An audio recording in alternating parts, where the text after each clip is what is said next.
I'm doing alright. Back is sore, but good. I'm doing good. I'm sorry. Welcome to adulthood, I guess. Sitting all day.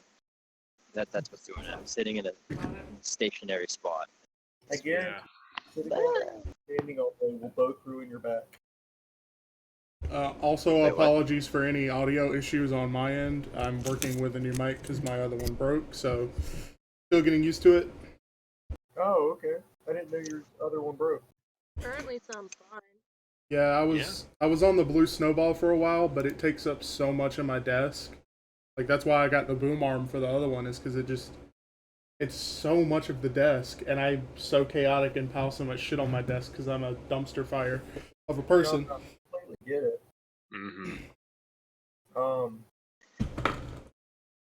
Yeah, standing all day and sitting all day will both fuck your back.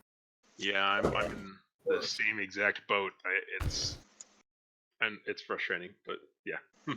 At least in my coding room, I'm moving around all day. That helps. But... Intelligent design, my ass. yeah, I'm not designed for just ass sitting all day. Fuck that. Well, it's none of our business who's ass sitting, who and where and what. Honestly, or why. Some of the worst. Go on. I was gonna say some of the worst, like leg pain, cramp pain, or whatever I've ever felt was after driving for like 12 or 14 hours in a stick shift. Mm-hmm. And it just constantly shifting up and down, pushing in the clutch. My leg just got so exhausted. I don't have cruise control in my car either, so. Yeah. Yeah, I know that feeling. Been there.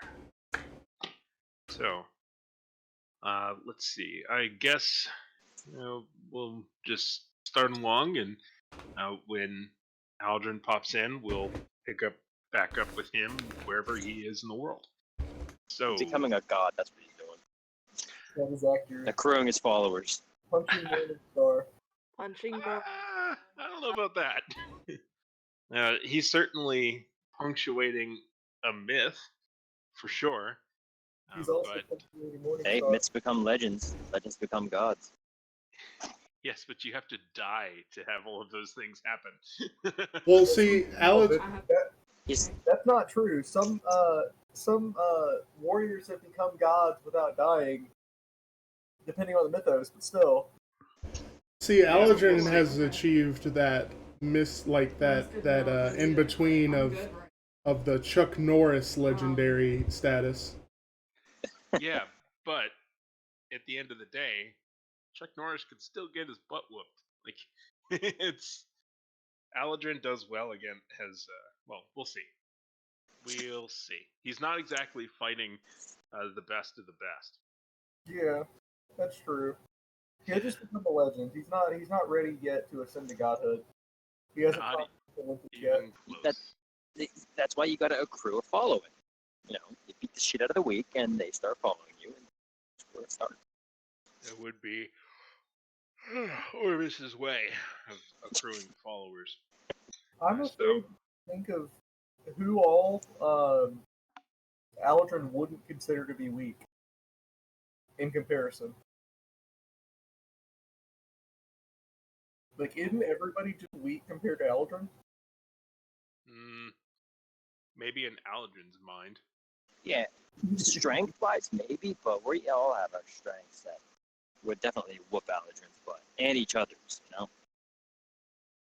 Maybe. Like shit. If I wanted to, I just cast darkness. None of you can see. Get a few free hits in, and then lightning bolt from a distance. That's gonna do some shit. Well, we know Oromis is playing now. Welcome to the druid world where I can turn into any animal, including ones that I can see without any light. Yeah. Okay. Or polymorph and eat you. But so could Molly. While I'm very pleased that you all have put a lot of consideration to how to murder each other. It's because I'm Batman, He has plans for any and every superhero. You are a twisted Batman. So, no, you are not Batman. If we return our attention back to the City of Hope, we had within it. Yeah. Sorry, I just woke up from a nap, so I'm really yawny. We have Oromis, Mollymort, and Fion, mostly unarmed and somewhat unarmored, on the outskirts of the city of Hope. They have some information they know from scrying that their two drow companions are taking a carriage of some kind northward in an escape from the city. And with Vreel, the banished drow, is also the Bow of Whispers. You also have a bit of an issue where you're possibly wanted and possibly facing execution in a kingdom that you are currently in. And also, there's a demonic sword that Oromis left in the in the evidence locker. There's a couple of problems there. You all have sent your crew of NPCs to their home in Bakata, and so it is just you and also a fish monster somewhere, and no one else around to possibly help you. You have also a friend, Irini. You don't know what her situation is. And basically, it's just not going too great. You have finished a long rest. You're in a cabin. You have a couple of weapons. What would you all like to do? Go get my shit. So I think Fion is going to insist that at least one of them goes to track down Real and... give me a second, I know this. Zildra? Zilra. Zilra, okay. I always love the And Somebody Fion... got a TV on? Nope, just working around other people. Like I said, I'm in a different area today, so Okay. got other You're working around today? me. Yeah, I work Friday, Saturday, and Sunday. Oh, so you're in game working? Yep. Yeah, Oh. he's been. That's what he's been making the noise the whole time. He's been working for months. Oh, I didn't know that. But Fion is going to insist that at least one of them goes after Rill and Zilra, because, like, even if, you know, everything's on the up and up, we need to know that, and if it isn't, then somebody needs to go after them. I feel like it's the safest bet. Fion being the best, like, tracker, I will volunteer, but also I'm pretty firm on this. You guys can definitely go back into the city because I know Oromis needs his things, and Molly, you're probably Need is putting it lightly. probably not wanted, and I need my things too, but the Bow of Whispers is more important than my swords and my whips. I would like at least my whips back, but it's more important than the bow is more important than that. So Yeah, the bow is very high priority in my mind, so I wouldn't mind going with you for that. Also, it's kind of more, how do I put this? Less in a guarded area for the Bow of Whispers, so I'm more comfortable out on the road than in the, castle type areas. well, my point is that Molly, like, we have to do something about this. And Ormus can disguise himself with that hat. Well, no, we don't have I the don't hat have the anymore. hat. Don't have the hat. But Ormus has various methods of being invisible or not seen. And you're probably not wanted. So my vote is to send you guys in to go talk to the Queen to maybe see if we can get this worked out. You don't know much about the government of Hope, but any government that is a kingdom, almost certainly a royal pardon will solve all of your problems. Yeah, Just throwing it out there. I agree. That's why I was gonna go talk to the Queen first. Yeah, so I say you guys go talk to the Queen, and I will, because we've already lost 8 hours tracking down Real and Zilra. So we need to be on that. And I can probably do better, solo trying to track them down because I have an idea of where they're going. But Where would that be? back to the port to load up on a ship because they're from the south too, right? They're from basically like the way, way, way far southwest. The deep south. Like way, way, way far west. Well, no, like the gnomes and the dwarves are more far south, but a lot of the elves are far, far, far west. And so you don't actually know where Zora was because you guys teleported there and teleported back. You don't actually have any idea where the Shadow Vault actually is. But with a little bit of work, I'm sure you could find it.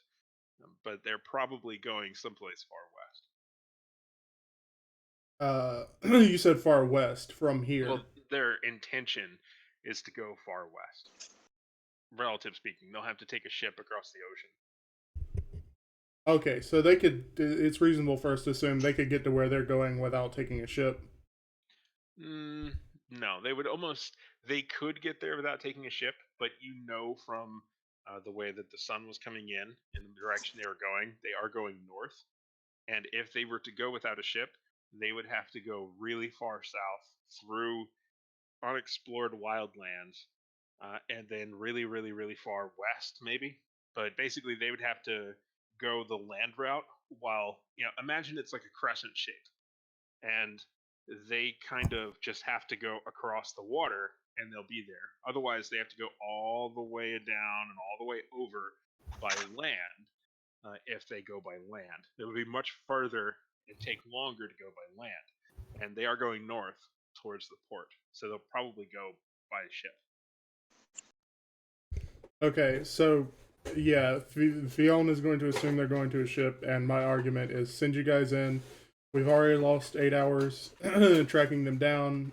It'll be faster with if one person is just tracking them. So I say send you guys in to talk to the queen, and I'll make my way as fast as I can towards them to try and cut them off.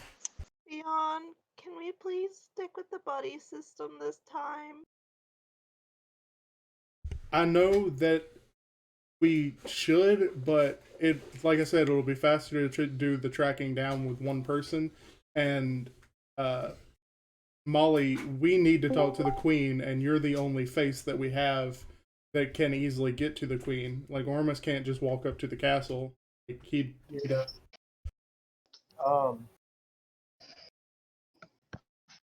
I mean, yeah, essentially.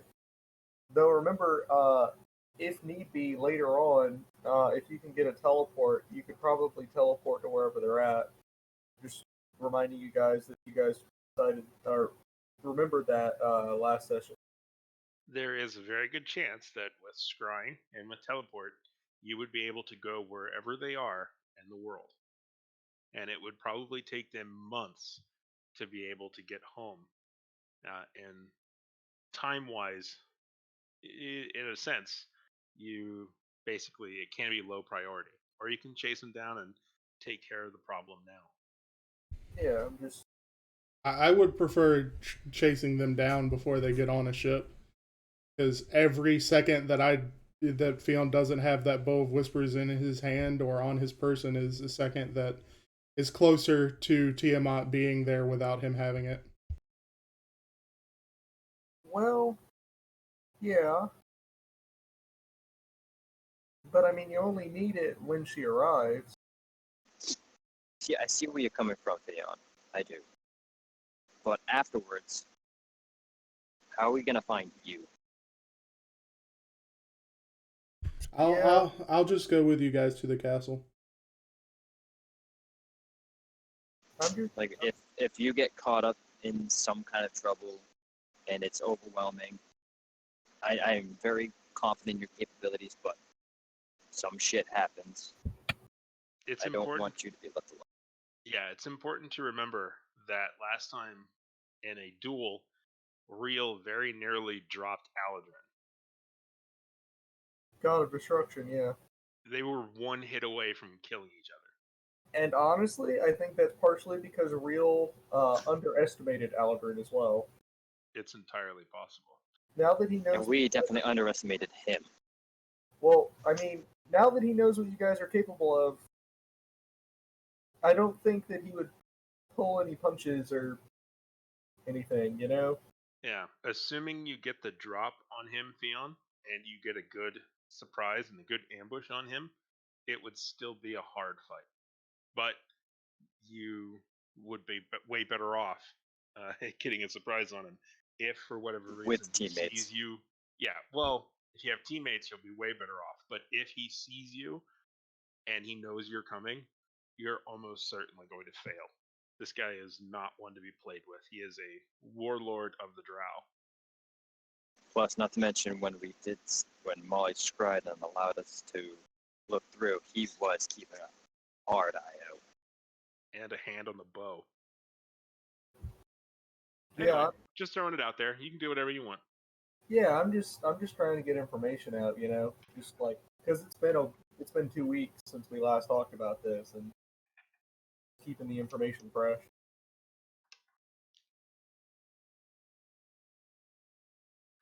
At no point do I want to discourage anyone from doing anything stupid or lethal to themselves. Or interesting to the narrative, you know. Yeah, well, whatever. Drama's drama. I mean, either way, it's going to be a gamble, you know, no matter what you guys do. I mean, yeah, Aladrin going after Morningstar was a huge gamble. Mm-hmm. I couldn't quite hear you. Aladrin going after Morningstar was a huge gamble. Well, yeah, but Aladrin's a god. And also, yeah, I don't think it's a great idea, but, like, if it's working out, it's working out. I mean, It's working out for now. Yeah. I've taken out 4 ships so far, relatively single-handed. Well, to be fair, one of those was one that you brought with you. Well, yeah. Alright, so 3 ships. 3 ships, killed your entire crew. And you've technically only taken out 2 ships. You have control of the 3rd, but you haven't taken it out. Yeah, it's gonna be taken out soon. Well, we'll see. So, what's the plan of action of Team Hope here? I like that. I guess we're going to the castle to try and speak with the queen. Alright. Fion, you're able to disguise yourself. And Molly Mort, you are, to your knowledge, unknown. What are y'all doing I with have Oromis? polymorph. Okay. To what do you wish to polymorph yourself into? Nothing right now, unless we're actively at almost the doorstep of Hope. Okay. When you get to the doorstep of Pope, what would you like to polymorph yourself into? Probably a small mouse and kind of nuzzle up into one of Molly's pockets to hide any kind of aura I have. I would like to suggest you make sure to do something with a relatively high intelligence. I mean, you catch, or if I'm in your pocket and kind of well off, secure, that would work out. But what do you have for suggestions? If you need to turn him back into a person, you could just crush him pretty easily. I would That's true. Just throw him. I'm just It's an saying. Oromis bomb. You just throw a bag in somewhere really hard, do enough points of damage, and I just poof out of the bag. Like, ha-ha! Just turn into a really fat hamster that is red on one side, white on the other, and has a little button. Mm-hmm. I was gonna go with maybe something more akin to like the Dragon Ball capsule system, where it's just a mouse. You Pokeball. just snap his neck and throw him, and Oh no! turns into a. Oh no. How else are you going to turn him from an animal back into an individual? You gotta reduce him below 0 hit points or use a spell. I was thinking just throw him down really hard and treat him like a smoke bomb. Yeah, and just yeah, that would work. Just throw him down. that's why I was thinking into like a sack or something. Just throw me really hard on the ground, I'll burst through the bag like Cast darkness immediately. Smoke bomb. This is an actionable plan. So, would you all like to do that? Would you like to go towards, directly towards the palace? Oromis, go. Jesus. That's you. I mean, as soon as we can, better. Unless you have any kind of other suggestions of what I should turn myself into. Not many small creatures have that high of an individual or intelligence that I could just hide. What do you guys? Bless you. Sorry. Bless you. Bless you. Well, you know my go-to is generally a cat. It's not something that can be carried in, but nobody will bat an eye at it walking in, I think. And I can call you and say, "Here, kitty, kitty," and bring you along. Yeah, but my concern is that we know that there are individuals with true sight. If any one of them is walking, and any one of them have heard, and most likely they all have, of what's transpired, then we have some trouble in our hands. I should also point out that they saw you turn into a hawk. Let's see that. So a mouse. I agree with the mouse plan. Something small enough to not be seen on somebody's person. All right. And if I was to turn into a cat, I'd have to be carried by Fion, like under his cloak or something. Turn to a hedgehog. So, would you all like to go directly towards the palace? But presumably before going into the city, you would do the polymorph, or? Oh, absolutely. And if we can at least get close within the time limit, then I could just dimension door us into the queen's chambers and wait, or You can assassinate her. Wait, is that not the plan? All right. So, or we can go to where the heart is, and Molly can go and try and get her attention. that is true Bring as it to well. us. So, you turn Heart into a size. mouse then? Somewhere where I will easily be caught. Yes. But you turn into a mouse? Why are you? No, I'm gonna turn into a cat. Fuck it. Okay, you turn into a cat. So, You're emphasizing on the mouse, and I don't like it. I'm just asking you what you turn it into. I gotta ask you. That's all. 30 times. I'm just asking It's you, concerning.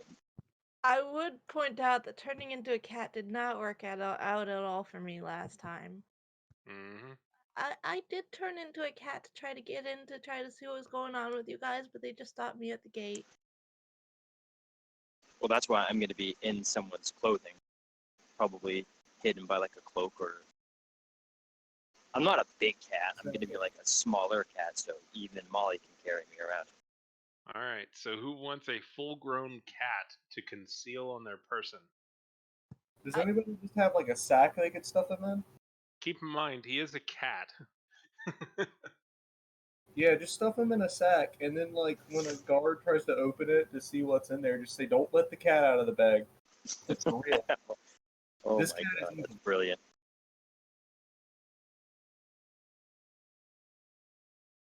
As long Fion, as you you give there? me scritches.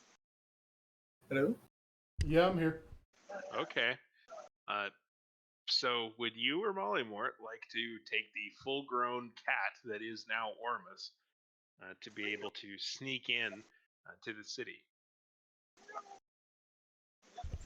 I don't know how I could conceal it any better than Molly could. Yeah, I Up don't to know her. how one conceals a cat very well.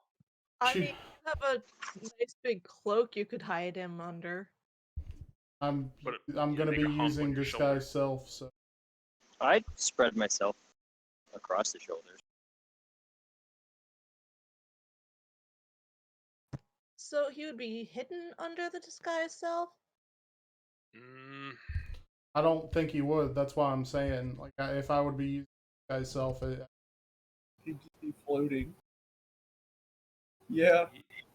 I don't know. It's tricky, Isn't it and his possessions? So if I'm but on him, you're not really. He's not really possessing you in that sense. You're a living creature. And again, you are a cat. You probably don't want to be under his cloak for very long. I'll See, carry you. It's fine. the way I draw just for future reference, the way I draw the distinction in my head is like if the thing in question could question the disguised self, it can't be included in the disguised self. So you being a cat touching me could question my shape. So I think that's a pretty good way of looking at it. Yeah. So yeah, you could have a cat-like shape. You can conceal him on you, but you can't make him disappear. Essentially, you can't make him invisible with it.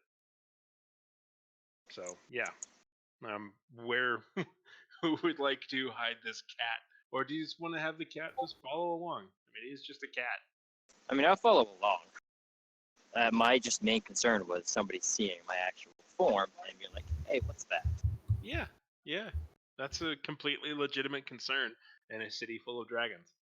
You could still turn into a mouse, and I just told you in my pocket. I've already turned into the cat. I'm sure. Yep, he's already a Click on cat. you basically all plan for, well, we'll just turn into a mouse and we'll do all this other stuff. And he's like, all right, turn into a mouse, turn into a mouse. You know what? I'll turn into a cat. And then boom, turn into a cat. Just change his mind at the last second. Oh, so good. I'm basically. I did say too that I'm not a very big cat. Yeah, but you are still a cat. I'll be a Bengal cat. Still a cat. Carry you. Dwarven Bengal. They're small. Go get him one. All right, you're still a cat. So Mollymore, Oh, are I you know. going to carry him? Well, I'll walk if you don't want to carry me. And if I'm going to be out in the open, I might as well be out in the open. All right. So you all have a cat with you. Fion, what kind of disguise are you going for? Anyone in particular, or just someone?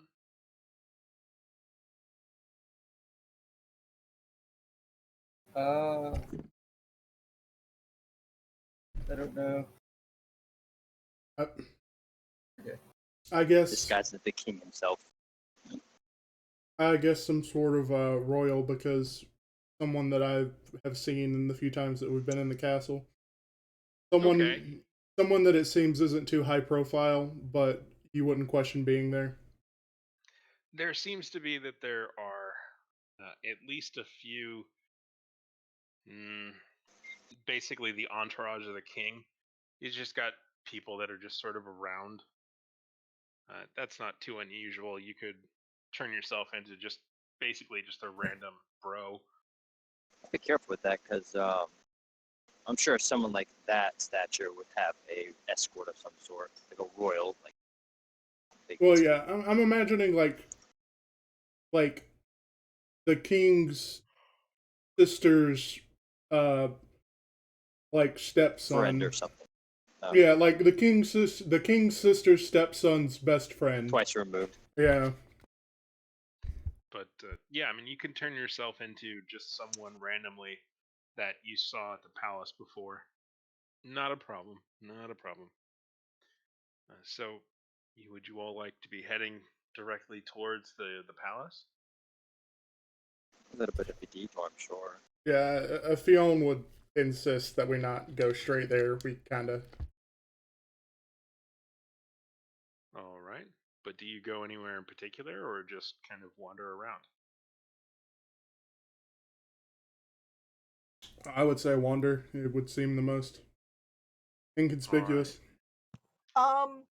Maybe be on like bigger streets, not back streets, because it would be questionable for like semi-royalty to be on back roads, and I feel like that would get us very noticed. Ask me to get more. All right. How much time do you spend inconspicuously wandering very specific streets?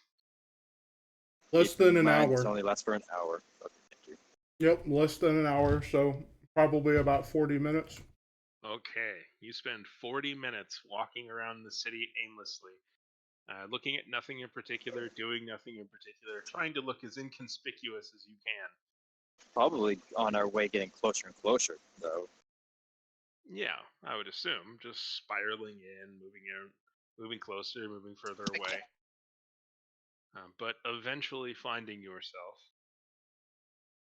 there. So the main gate is normally open. It's essentially a rather crude kind of portcullis that you've never actually seen closed before, but is closed now. And normally this sort of area, the inner sort of sanctum of the kingdom, is frequently used as a pass-through. People come in and out all the time. People come with official business, but it seems that there are guards on station here, and the portcullis is closed, as I said, and people are coming up, talking to some of the guards, and the guards are kind of shooing them away, or nobody seems to be getting in and out. At least at How first far away glance. from the main building are we? With these portcullis? You're on the outer wall, so a ways, but close enough that you could dimension door if needed. Into the castle? Yes. Oh, yeah. That was the whole plan. To get to the heart, at least. You wouldn't be Because able the to heart- get to the heart necessarily. The heart is in a bunker between the two castles, but the castles themselves are close to the walls, and so they're within 500 feet of the walls. So you could walk along the wall and transport yourself and one other into one of the castles, and then from there you could go into the secret door and go towards the heart, if you wanted to go to the heart. Anyway, so what would you all like to do? At first glance, it seems that they seem to be closed for business. The guards are, people are trying to walk through. Some are just talking. The guards are turning most people away.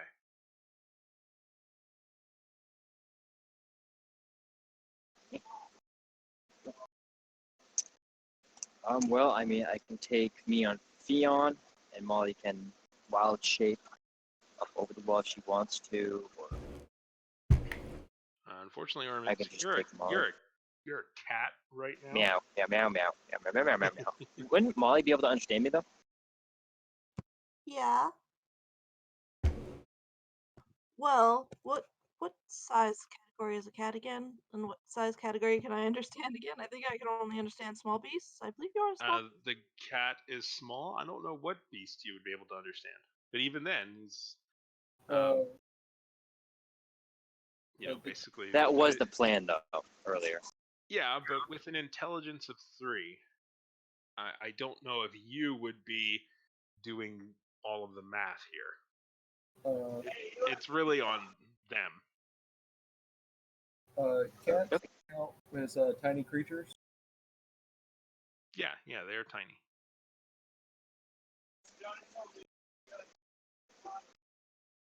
And they do scheme. Or at least so you think. Little ass with the guards can. I think. I don't know if necessarily they would count as for the forest gnome thing though. Can't really say. Let's see here. So I don't see why they wouldn't. You can communicate with smaller beasts, but only through sounds and gestures. And I don't know if that means they can communicate back. I think that only means you can kind of get simple ideas to them. Yeah, I mean, they can get to. I think it's that you can get to a kind of understanding with them, and you can, express ideas to them. Like you can, in terms of akin to relaying to a dog, sit, pointing down, etc. Like there's ways of communicating with them efficiently and cleanly. I think that's kind of the understanding of it. I'm trying to find the text of it, but anyway. Does that mean that that Fiona can also communicate with them? I don't remember the exact text of his thing either. I can I can communicate with any beasts or plants and have advantage on charisma checks to influence them, but I cannot understand them. Mm-hmm. Okay. So about the same, but it's a sort of intuitive understanding. Knowing exactly which well Lassie says that, whoever fell down, kind of thing, but not really knowing. Okay. For forest gnomes, this specifically says through sounds and gestures you may communicate simple ideas with small or smaller beasts. It says with them, not to them. Well, then you can communicate in that manner. Okay. I don't know. I'm just trying to help. Yeah, I can't. I'm trying to find the exact text. I can't read it, but yeah, I mean, I would assume that you can communicate in some manner, but I was just merely putting that in terms of revising a new plan. The creature with an intelligence of 3 is probably not doing it. That's true.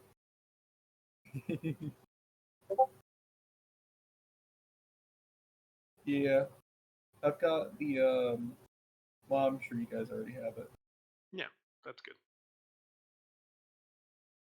good. That's. I mean, I can't be that full.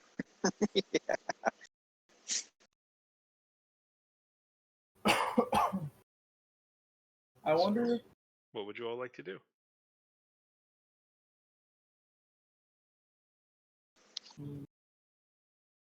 I guess it's up to Molly because I don't really know. I use Divine Smite.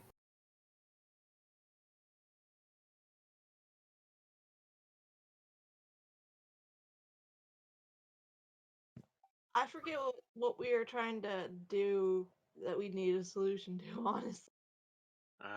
You all had mentioned that you wanted to go in and talk to the queen, and you're at the gate to the large, or rather the inner wall of the kingdom here, and the gate is closed, and there are guards on it, and they seem to be turning people away, so you can't get in to talk to the queen.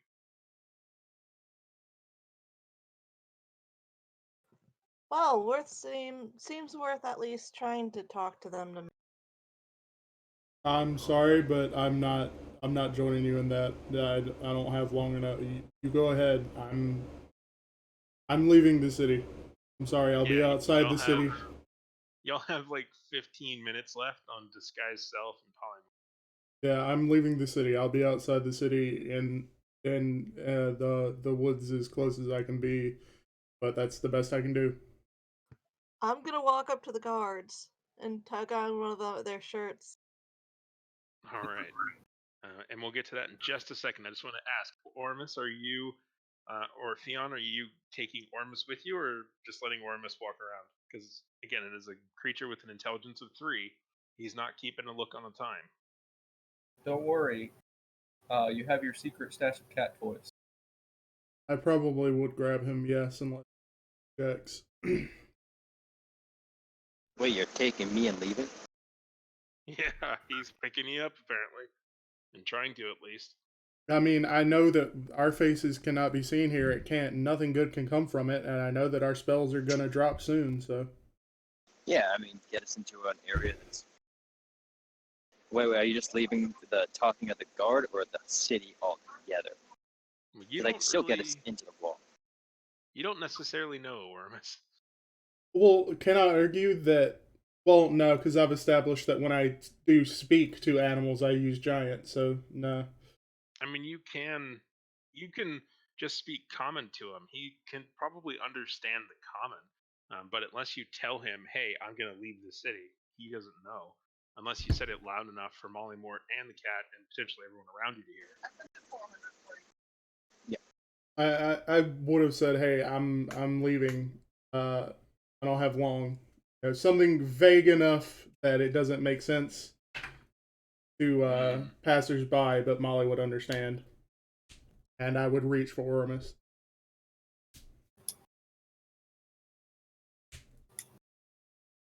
You want to let him grab you and take you, Oromis? No. All right. You want to run away like a cat? it in the somewheres where hopefully be found by Motley, not by guard. Okay, just make like an imposed dexterity check to see which one of you, if you want to put in the effort to really try and herd and catch this cat there, Fion. That's 24 from me. And Oromis, Yeah, you nope, I plus didn't beat 2 it. as a cat. I got an 11. All right, Fion, you got yourself a cat. You can start walking your way out of the city briskly, I assume. Yeah. All right. Molly Moore, as you tug on the tunic of the guard, he looks down and says, "Oh, are you lost?" And he kneels beside you. So cute. Okay, I'm gonna roll with this. I am going to use. I'm Use gonna use minor illusion to conjure up some tears, or I'm gonna. Can I try to do that manually? What kind of check would that be to try to cry? Performance check. I will allow a performance, or maybe even a constitution. A deception might work as well. I'm not sure. I think it would either be a charisma. Most of the time, I think it'd be a charisma, but Yeah, but it's not. It's not inherently lying to fake cry, but it is a performance. Okay. Because I think fake crying is putting on an act in a sense. Well, I think it would normally be for the charisma check unless it specifically do something like bite your cheek or something to make yourself cry. Well, that's what it was for a constitution check as well, is that it's like forcing her body. Okay, yeah. Anyway, what'd you get, Molly Mort? Well, that's a dirty 20, so I think I managed. Pretty sufficient, yeah. You look up at the sun for just a moment, and it starts to get you to tear up a little bit. Yeah, so I'll look at him and look down and nods, like kind of meekly. Oh, it's okay. And he puts a gloved hand on your shoulder. And he says, "Were you here with your mom or your dad, or?" He's looking around, trying to find if there's an adult who is frantically looking for a child around. I'm really excited to see where this goes. That awkward Walmart employee. I'm going to really lay it on thick and say, Auntie Irene got pulled away in here. What? I didn't even hear you. I think that's pretty accurate. You can't understand kids when they're crying. That's fair. He just starts, oh, hey, it's gonna be okay. It's gonna be okay. And he stands up again, and he says to the guy beside him, "She's lost. What do we do?" His partner looks at you, and he says, "Hang on a second. Are you wearing armor?" Oh! Oh my god, that's beautiful. So one of the guards rolled a 4, and the other one rolled a 16. So he's looking at you like, "Hang on, this isn't a little girl." She's got pointy ears and weapons. He kind of nudges his buddy to stand up a little bit, and he says, "What business do you have here?" My Auntie Irene got dragged in here. I hid in the house, but I followed. Did you say Irini? Yeah? Oh. He nods a little bit, and he says, "1 second." And he goes over to the bars. While the guy that was kneeling beside you kind of looks around awkwardly, like, "No, I wasn't just thinking a gnome was a child, whatever." But he speaks to someone on the other side, and the person on the other side runs off. And the guard that recognized that you were clearly an armed and armored warrior of some kind comes up and says, "We'll get someone to talk to you in just a minute." And then they just kind of stand at attention a bit. I'm gonna try to like huddle up close to the guy who was like crouched down and was nice to me. You just get close to him. Yeah, because like he was nice to me, so I feel safe around him, and I don't know anybody here. You see him like just kind of when you get a couple inches closer, he gets a couple inches further away. The end result is you do get closer, but he's just like trying to get a little further, put some distance. But yeah, you are able to get closer to him. I like the idea that she just kind of like sidles up to him and just grabs his hand, and it's just like kind of standing there. Yeah, that's kind of what I was thinking. But if he's trying to get away from, if he's like backing away from me, then I'll like back off a little bit and like look around. I was picturing like you kind of get standing kind of close beside him, you know, and then he moves a couple inches away, and then like he moves like 6 inches away, and you move like inches closer, and the gap just gets shorter and shorter because he doesn't want to get too close to the guy next to him either. And it's just yeah, I imagine that sort of a situation. But yeah, If he moved away from me when I moved closer to him, then I'm gonna take a step back and look around and look up at him with big eyes, and I'm gonna turn around and kind of scurry away. scurry away. You scurry completely away, or just like a little bit of a distance.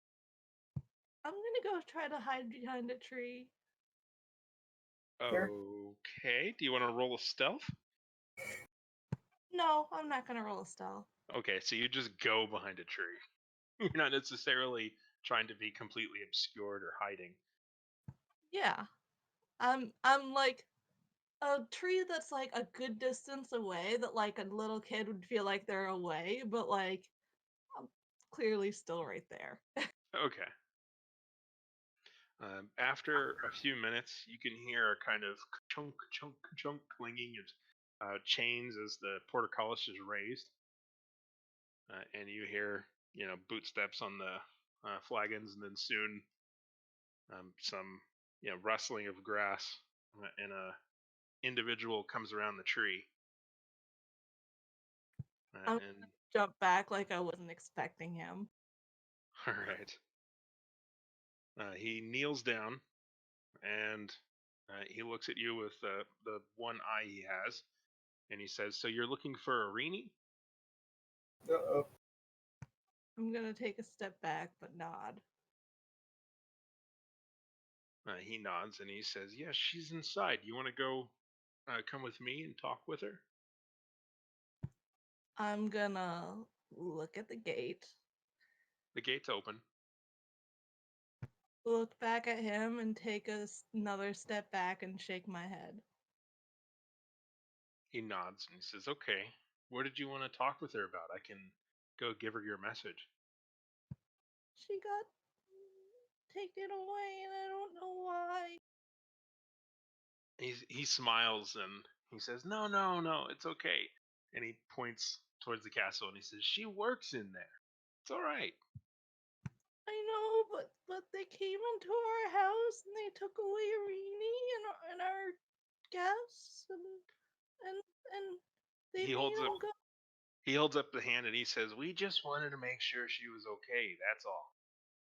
We didn't mean any harm. She's fine. She'll be home soon." So she's coming back. He nods. He says, "Yeah, she'll be home soon. Now, are you one of the guests?" She's my auntie. Is She's the your. lady coming back too? Mm-hmm. Yeah, gee, that's funny. She's a black woman and you're a white gnome. How does that work? She's my auntie. By marriage, I guess, or I see. So, how many people were staying with you anyway? Just curious.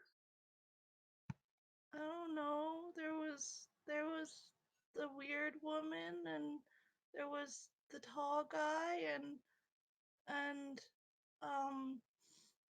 There was the other guy, and I don't know, people go in and out sometimes.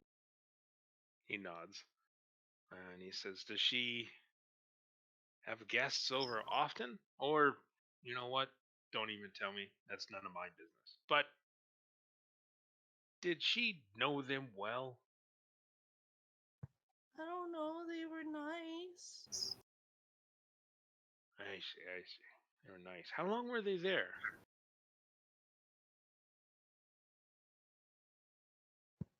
Not a very long time.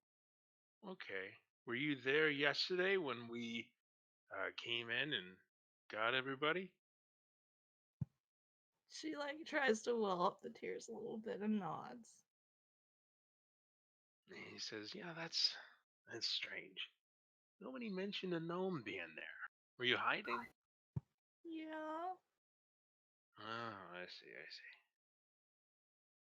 You sure you don't want to go talk to her? She's just inside. And he's pointing towards the gate. I'm sure she'd really want to talk to you. Make sure she... Can she come out? Well, I think she's kind of busy right now.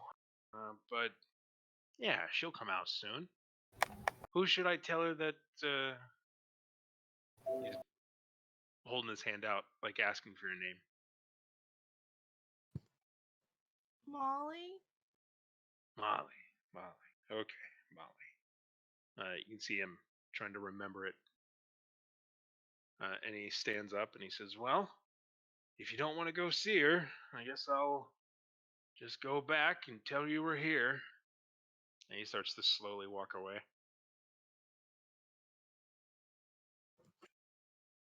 I'll stay where I am, I guess. Okay. Soon enough, you see him go to the guards and talk, and you see the guards look at you and look back to him as they're talking, and then he goes in, and the portcullis gets lowered again, and that's it.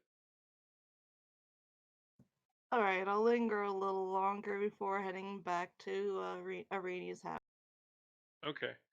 You can notice with your incredible perception that the guards are basically keeping a constant look on you. Even as people are coming up, they look at them, look at you.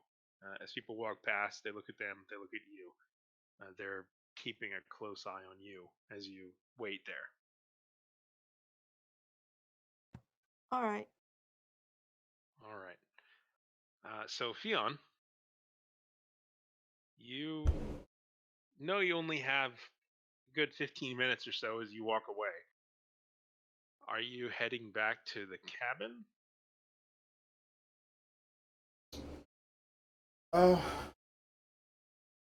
Honestly, I don't know. I think I would take a route that takes me past Irini's house. Okay.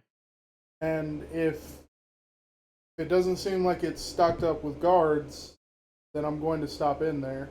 But if it does, Right. I'm just going to keep moving.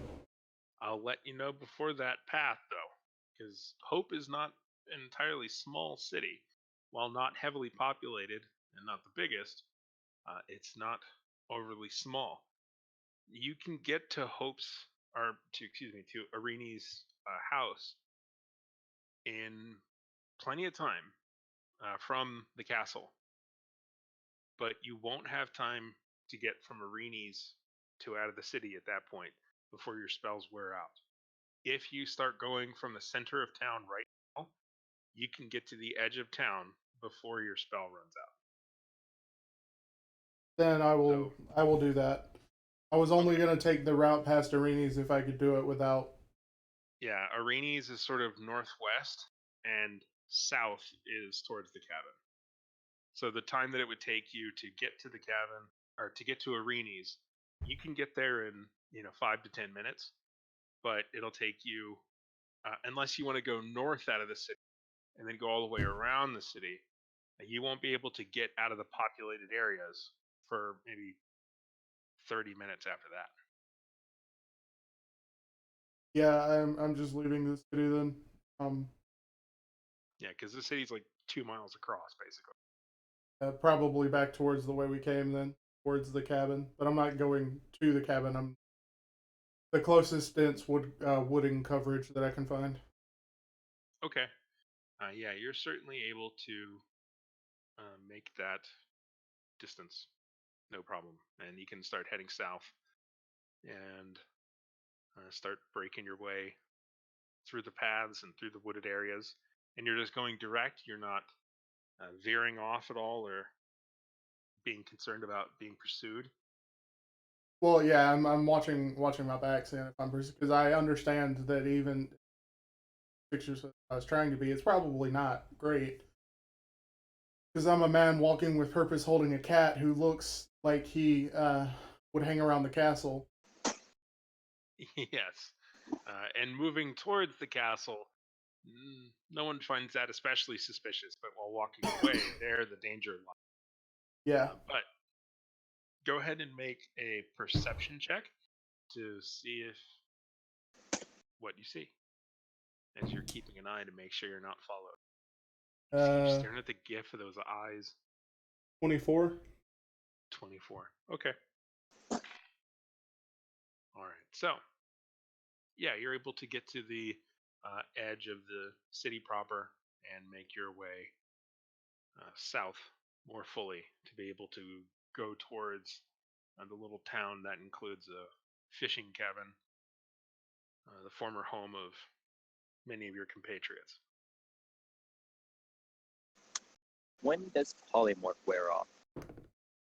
Well, it lasts an hour, and given Fion's speed, it would be a little bit after you have left the city proper and are, you're out of the construction line of the outer wall, and you are starting to walk your way through a sparsely populated wooded area on your way to the cabin.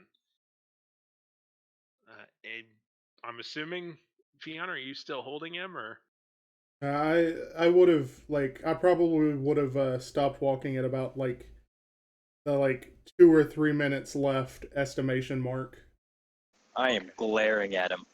Like, as soon as he puts me down, I'm just looking like I'm waiting. Can I tell him, hey, don't give me that look, and try and make a charisma check? He looks very much like the cat in the picture that Lee posted. Just, I mean, in terms of a charisma check, do you mean to try and convince him that? I mean, of what? What are you trying to infer with the charisma check? That he shouldn't give me any hell because I'm just trying to keep our heads on our shoulders. No, charisma checks. I try not to do charisma checks too much between players. You guys should just work it out with your words. Yeah. If it comes to deception, maybe, but. Well, I mean, specifically as a cat, telling him, hey, don't give me that look. Yeah, I know, but he's not just a cat. Yeah. I'm a pissed off cat. He has the intelligence of one, so. He does have the intelligence of one. I mean, you can roll it if you want to see how convincing you would be, but whether or not Oromis wants to take that is up to him. Nah, it's fine. Okay. Well, I get why you want to do it. Doesn't your speak with beasts and plants give you advantage on charisma checks against beasts and plants? Yeah, but it's fine. If it were strictly a beast or plant, but when it comes to stuff like that, it's really difficult in that sense, because then at that point, Oromis could just use his broken charisma to make you all puppet slaves, and you'll just have to do whatever he convinces you to do if we just go by mechanics. Is that not what's already going on? No, well, I mean, if we're being honest, but I approve of that, so that's okay. But it's not through charisma checks. It's a little different. So basically, you can try to convince him, hey, I did the right thing. Don't be upset. But Oromis still seems to be not happy. Nope, and I patiently wait. You patiently wait. And soon enough, after a couple of minutes, Fion becomes Fion, and Oromis becomes Oromis. As soon as I do, I'm swinging. What? I'm just gonna go for a straight deck in the face. You can hit his AC. That's where the trouble lies. Yes. All right, make an unarmed attack. Go for it. See if you Oh, can try to Jesus. swing at him. Wait, are you still a cat? No. As soon as I reverted back, I went for a quick swing. Oh, okay. You're just still angry from being a cat. No, I don't think it's a holdover from being a cat. I think it's a holdover from him being picked up by Fion and dragged away from where he wanted to be. Yep, but that was a 15 plus 7, 22? 22. Yeah, that hits. I'm just going to do that one. Actually, no, that's 4. All right, just a small 4 points damage, but I'm just going to look at you and be like, what the fuck are you doing? And now you have to make a dex save. So hoping it hits, and that Fion would just like catch his. Oh, my fist. dexterity save not that. Okay. 17? They'll take half damage, which would be... Okay. I don't remember. 2d12? 3d10. Wait, you doing one of your rights? Jesus. Wait, what? The Hellish Rebuke, that's a... That's 15, so divided by 2 would be 7. All right. Yeah, I'm just going to look at you and be like, what the fuck are you doing? That was our one shot. And I didn't even, I will say, I didn't even do it intentionally. It was just kind of a reaction. Oh yeah, it's a yeah. reflex. Yeah. So No, Oromis absolutely. just standing there as a brooding cat. And then Fion turns back into Fion. Then Oromis turns back into Oromis. Oromis just immediately jumps forward and just punches Fion.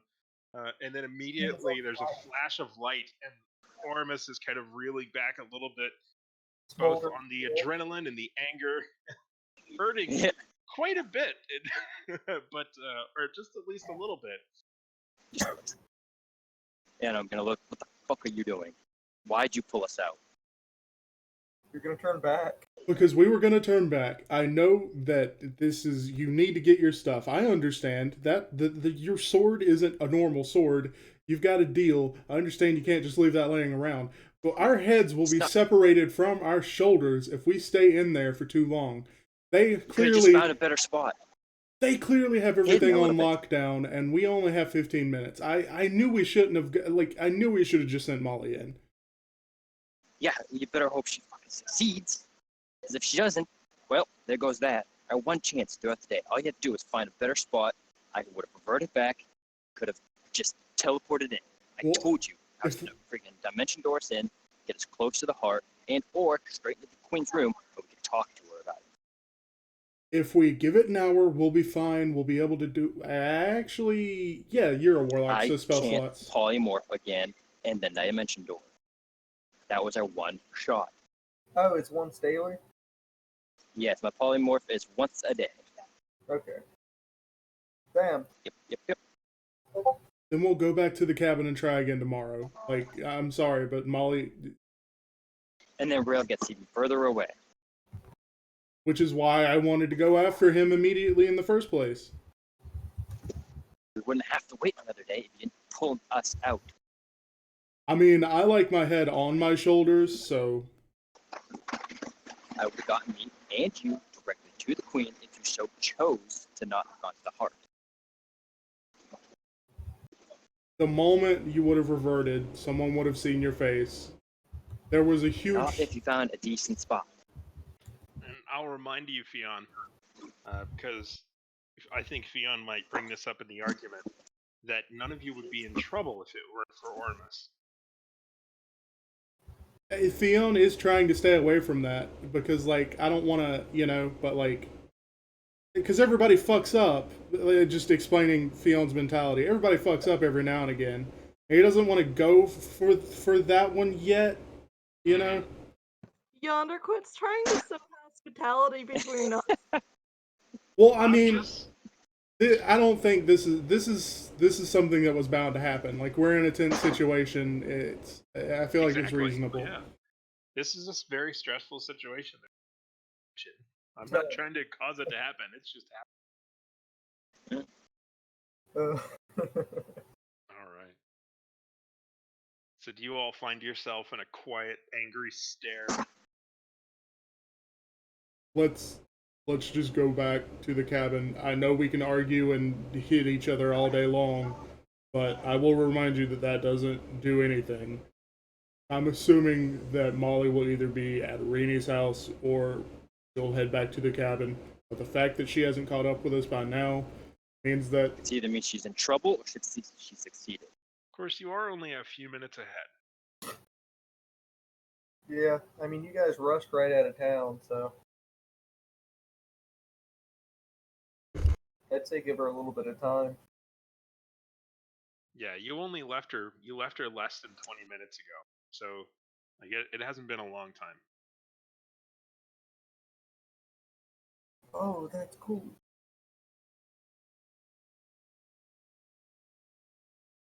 But do you all get to the point where you can stand there quietly without having to fight with each other? I'm just curious. Hash it out a little bit. I mean, I'd make a few more points, but I suppose. yeah. Don't worry, I have a solution to this. Cast calm emotions. Oh, it's even better. Lisa.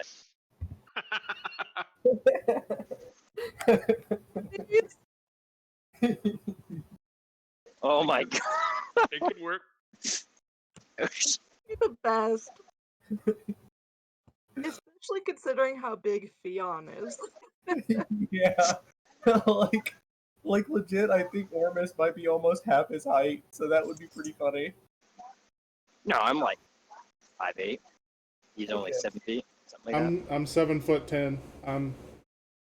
Okay. Still, not half. Yeah, That was the point I was thinking. he's like over 3 feet taller than you, though. It'd look pretty hilarious. It would be, yeah.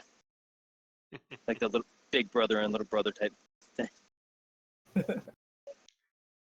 So after leaving the palace gate, where do you head, Molly Mort? Back to Irini's place. All right, you start walking towards Irini's place. Somewhere far, far south from here, on a breezy, sunny day, Aladrin is looking out across the sea. Sorry to interrupt. Just I would, I don't know if I said it, but I would say that we go back to the cabin and just wait it out. That's really the only option at this point. Okay. Oromis, do you go back to the cabin with him? Very angrily, yes. Kind of like a temper tantrum, like fine, whatever type thing. Of course. I also want to point out that if you punched him in the face, you would have had to like get a running start and like jump. No. I definitely assume that there was a little bit of a hop in there. It's like Yeah. it was like Joe Pesci in My Cousin Vinny. Like he just got a little bit of a running jump and just leaped up and punched him. I kind of like the idea that if they were on the edge of the town, that he like kind of ran up like a fallen log or like boulder and like got a foot jump. Or Oh, That sounds pretty cool. it sounds cool, yeah, but I'm not gonna give him that much credit. Not on that fight. He took more damage from the punch. Barely, though. You took almost twice as much from being hit, or from doing the hitting, as from being hit. That's the thing. He runs up and gets the hit on him, and then just bursts back. Sounds anime as hell. Yeah, it is, but not canon. So, Aladrin, you are on the high sea, several hundred yards away from another line of ships, moving towards an island in the muddy sea. Hundreds of ships, quite a few of them, essentially, and you are at the helm of one such vessel. and you can see ahead another vessel is on fire. What would you like to do? I am going to continue turning my ship into the nearest ship that's the nearest ship and just attempt to ram. Okay. You can certainly do that. As you are moving closer in, again, the issue being that because the ship was sailing a very different direction, and because you Yeah. have control of the rudder, but you have done nothing to adjust the sails, the ship slows Yeah. down significantly as you turn towards the sort of northwest as you move towards the bulk of the rest of the fleet. Mhm. And as it's slowly lazying along, you think you smell smoke? Is my ship Yeah. on fire? Yeah, you begin to see smoke coming up, and then all of a sudden, basically all the sailors start screaming in like a fire drill, running out from the entrance to the below to the basically lower decks and jumping overboard Hmm. as they abandon ship, and you start to see more and more smoke coming up, and you're pretty sure you've just been scuttled. Alright. As the entirety of the crew jumps over as quickly as it can. I'm going to run alongside one of them and then jump over when he jumps over. you you run up to the crew and jump over with them. Yeah. Okay. You jump overboard and you have found yourself in the water again, and you can see sailors swimming away from you, and a couple of the likely very foolish soldiers swimming towards you. Some of which have pulled out daggers. Hmm. They are also fairly prepared for this swim. They look to have taken off their armor, which might be a very bad thing for them, given the circumstances that they don't know that you're aquatic.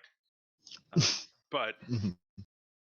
basically, they are seeming to want to have a tussle with you on the surface. What would you like to do? How far away is the nearest boat? Hundreds of That. yards. Yeah, okay. Will I have to go through them to get to it? Not three-dimensionally, no. You could just go under the water and just swim right past them. Yeah. I'll do that. I'll Okay. swim underneath them and go straight for the next boat. All right. You go full Aquaman, essentially, going Yeah. under and swimming towards the next boat. Let's see. Yeah, from. Do you swim underwater the entire time? Um, I make it look like I'm going to swim straight for the engagement with them, and then probably about 60 yards, I just dive underwater. 60 yards away from, not 60 yards, 60 feet away from them, I dive underwater. 60 feet away from the next row of ships? From the soldiers swimming towards me. Oh, yeah. Well, I mean, you dove overboard with them. They were like, Oh, okay. 6 feet from you. Okay. I misunderstood. I thought they were coming from a different ship and they were swimming towards me. Okay. No. The same ship. The ships, because you only killed most of the soldiers on board. You didn't kill Mhm. pretty much any of the sailors. Yeah. All the crew on the ship that you were on set it on fire and then got off the ship as quickly as they could. Hmm. Yeah, you're hundreds of yards from any other ship. Okay. But Yeah, I'll just ignore them and swim underwater. Okay, you ignore them and swim underwater. And in terms of being able to see underwater, you're able to see quite a bit. You can see very far in the distance the crashing of waves on white, sort of tan sand. And, the water for all it's being called muddy, is actually kind of a beautiful green, Mm. and it's quite nice. The bed, or rather the bed beneath you, I should say, is relatively shallow and rocky. It's Mm. pretty nice. I mean, it is fairly nice. Um, in terms of the swimming, it'll take several minutes for you to swim there, but soon enough, even though you can see many of the ships are beginning to make way, they were likely taking some sort of a rest or getting provisions, you know not what. Mhm. But they seem to be moving. But there are so many that even as they try to sail sort of northeast to go around the island, you're able to get to one of them if you like. Yes. All right. I'm. Hmm. I'm just going to take out the spear and jab it up into the underside of the boat. All right. As you pull the spear, you feel no resistance as it goes through the wood, as is common with its tremendous enchantment. And Make it into Swiss cheese. when it is in, though, you can feel the water pressure forcing through the hole, kind of trying to pull the end of the actual sort of staff of the spear into the ship with it as it begins to flood a bit, and then it's kind of stuck a little bit because now the wood is stuck in the wood. Mm. But yeah, you are easily able to pierce it, but it takes a little bit to kind of yank it back. Yeah. I'm just going to jab a few more holes in there.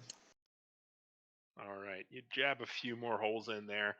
It's nothing in terms of force required to go in, and then Yeah. it's just they get stuck a little bit and are kind of yanked out without Yeah. too much difficulty. And you're able to put a couple of holes in the side of the ship, and you think that that's certainly going to be taking on quite a bit of water. And then I will just hold on until I am close enough to another ship to do the same thing. All right. How close do you want to get to another ship before you will go off?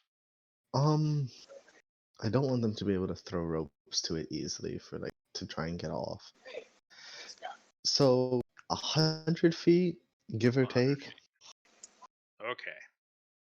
100 feet is like the closest I want them to be before I swim off. All right. But the big question, of course, is how long it water and how long it might take them before they want to do anything. The ships themselves, the ships tend to not sail really close to each other. Yeah. It might be a while before you see another ship as you cling on to the bottom of this thing going full barnacle mode, essentially. How long would you like to wait? Probably they're leaving the island, right? They seem to be, yeah, they seem to be sailing away. Um, probably no more than 10 minutes. All right, yeah, within that time, it doesn't come much closer to any other ships. Mm. Although it does seem to be lowering in the water line. Yeah, it's fine. Um, they're big dwarves. They can handle their own problems. Hmm. That is entirely possible what they did. What would you like to do, having waited? I will start swimming. I will swim up. Are the other ships still nearby-ish, relatively? If you swim up to the surface and you look around, you can see Mhm. that there are quite a few around. They seem to be Mhm. fairly spread out, not so much running in single file, but they are staggered, and there's quite a bit of distance between each of them. But everything in terms of the different layers and rings of security seems to have been abandoned. They're just Mhm. moving out to sea as quickly as they can, going almost dead north. I will And you swim. can't, I mean, you can basically, every direction that you look, you see, as you look east, it's just nothing. You look west. Well, actually, which side of the ship are you going to be on? The port side or starboard? Um, Or after? I When you pop up? imagined I would do it like. Oh, coming up, I'd probably do it port side. Okay. So you come up on the port side and you can see the island off to the and you can see as you look forward and back, there are a tremendous amount of ships forward of different sizes and different shapes. And then back, there are not that many, but still dozens of ships. The trail between each of them is maybe 50 to 100 yards, Mhm. and they seem to be kind of making a relatively single file-esque line Mhm. following north, likely to get to more open sea and wait for orders. Who knows? But they do seem to be moving in that way. I will head towards the ship that's in front of us. Okay. Now, in terms of swimming, you're not Mhm. that much faster than a ship, No. unless you swim really hard, which gets a risk of exhaustion. Because your Yeah. speed is only 40, right? Yeah. Let me see. Travel speed for these ships. So essentially, as you're going along, yeah, it's you're. I don't know if you'd be able to really catch up specifically with them. They seem to be trying to go kind of full out. They've got a bit of the prevailing wind. Well, I mean, yeah, you could do it, but it would take a while, Yeah. and it would be a strenuous, non-pause swim to make Yeah. that distance. Looking up and looking around, do I see Philbin? Nope. You do see two ships on fire. One of them was mine. So, um, I will kind of tread water and wait until the ship that's behind us catches up to where I am, and then grab onto that one. Okay, yeah, you can absolutely do that. Just let it run into you, essentially. Yeah. And then,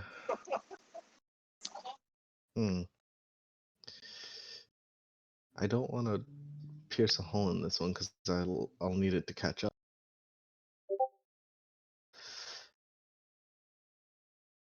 I'm trying to figure out a way I can tie myself to it. I will go to the rudder Mm-hmm. and tie myself to the rudder. Okay. And this is a just in case because I don't need a rest, but this is probably the safest place to rest. In a strange sense, yes. Yeah, because anything else requires me taking a boat. So I'm going to sit under the waves. Well, not yeah, I'll sit under the waves and wait for any sign of Phil. While being dragged by the ship still. Yeah. Okay. You're able to get in. It hasn't been, well, if you wait long enough, you'll get to the point where you can get the benefits of a rest again. But other than that, you can get the benefits of a short rest, just being dragged through the water like some kind of amorphized anchor. But Yeah. yeah, making a steady clip as they go out to sea. and the water gets darker and darker and more and more cold as Yeah. the rocky soil below you dips away into eventually cliffs and then darkness as you go out Mhm. into a kind of a deep sea. Mhm. More of a deep sea here, at least. Yeah. Judging from the heading, they go north a bit, and then they begin to go northwest. You see no sign of Philbin, and they seem to be heading together as a herd again. Judging from my relatively limited experience sailing this way, does it seem like they're heading towards? It's difficult to tell. Almost anywhere Yeah. that's on the sort of western side of the continent or the northern side of the continent would be gotten through in this way. And that Okay. it's a sort of a narrow sea, Mhm. and they have to go through a sort of a choke point, and then after that they can open out into the full ocean. If they go north from there, then they will be able to go towards Hope. If they go Okay. west, they would eventually get to where your home is. And if they go northwest, then they'll get to the island in the far north, the sort of sea peoples. Yeah. None of the ships that I've been on have looked important. Correct. They almost entirely you seem to have come against the Yeah. very lowest of the sort of patrol. Yeah, it's maybe been like a corporal who's the highest ranking officer. Yeah, almost certainly. There. No, It's entirely Corporal possible that is there an are enlisted character. Is it? not necessarily. Yes, but it's still you've come against people that are certainly of some kind of importance. Yeah. But in terms of perspective from how Morningstar feels about this, they have Yeah. dozens, if not hundreds, of this exact class of ship that are constantly just rotating around it. You've done very little against them. You know that they Yeah. have, from the intelligence that was gathered from your old friend Jareth. Well, I say friend, he did stab you one. But Yeah. from him, you know that there are thousands of troops, but you've not seen more than a dozen on any of these ships. So you don't know. I mean, these don't seem to be important at all. Do any of the ships that I can see look more decorated or look like they would be carrying any sort of high-ranking official? Not the ships that you saw approaching, not the ships that you can see now. If you go up, you can basically just see at most cargo vessels. But you have seen many ships that did seem to be quite official, quite quite extravagant, quite powerful. But they are likely further into sort of the heart of this fleet, likely even miles ahead of you. All right. Aladrin's So over I'll here just looking for the big fish. Yeah, I'm trying to. I have to work my way up to them. I have to sort of daisy chain my way all the way up to command. This is the worst I want to speak to your manager route ever. I'm basically just going to hold in my position tied to this ship for a day. I don't want them to get too cautious, but I want them to be a little bit on edge. Because three of their ships, well, one of their ships caught fire, one of them was scuttled, and then one of them just started mysteriously sinking. So, Well, actually, two of their ships caught fire. yeah, two of them caught fire. Yeah, 2 caught fire, 1 was scuttled, and then 1 started sinking. All right. They definitely know something's going on, and you Yeah, left but they don't know. survivors. So Yeah, but in their eyes, I'm just some mad seaman. Like I just popped out of the ocean, smiled at them as they were jumping off, and then jumped off with them and disappeared. yeah, it's definitely strange. Definitely strange. I'm kind of hoping that any commanding officer just tells them stop drinking the seawater and moves on. Yeah, I don't think you're lucky enough for that. Yeah, I didn't figure I was, but it's worth a shot. Mm-hmm. Um, I'm just going to wait a day, and if there's no sign of Philbin, I'll continue Okay. Well, I mean, you. attacking ships. All right. So you just remain chained onto the ship. Yeah, for a day. Okay. I also like the idea that like it gets reported, so all of them are on guard, but they're all super tense all the time because they're just afraid that in the middle of the night a man is going to emerge from the water and slaughter them all. Yeah, this is definitely demoralizing. Yeah. I'm just thinking, like, I imagine, like, them, the guards at night just forming around a small brazier, and they're just looking out at the sea, just super tense. They start telling ghost stories. And it's like, we could be next. The Mad Oh. Sea Man. It could be anyone. It could even be you. All right. So. As Aladrin approaches from behind. All right. Aladrin, you take yourself. You're essentially going to take a long rest and then wait a bit past that. Yeah. Okay. Take a boat nap. Non-traditional, but yes, a boat nap. Better than a dirt nap, that is for sure. Yes. Unless correct. you prefer those. Well, vampires aside. He is technically sleeping with the fishes. Yeah. I just imagine him emerging soaking wet from the water covered in seaweed. Just the idea of him attacking in the middle of the night is horrifying.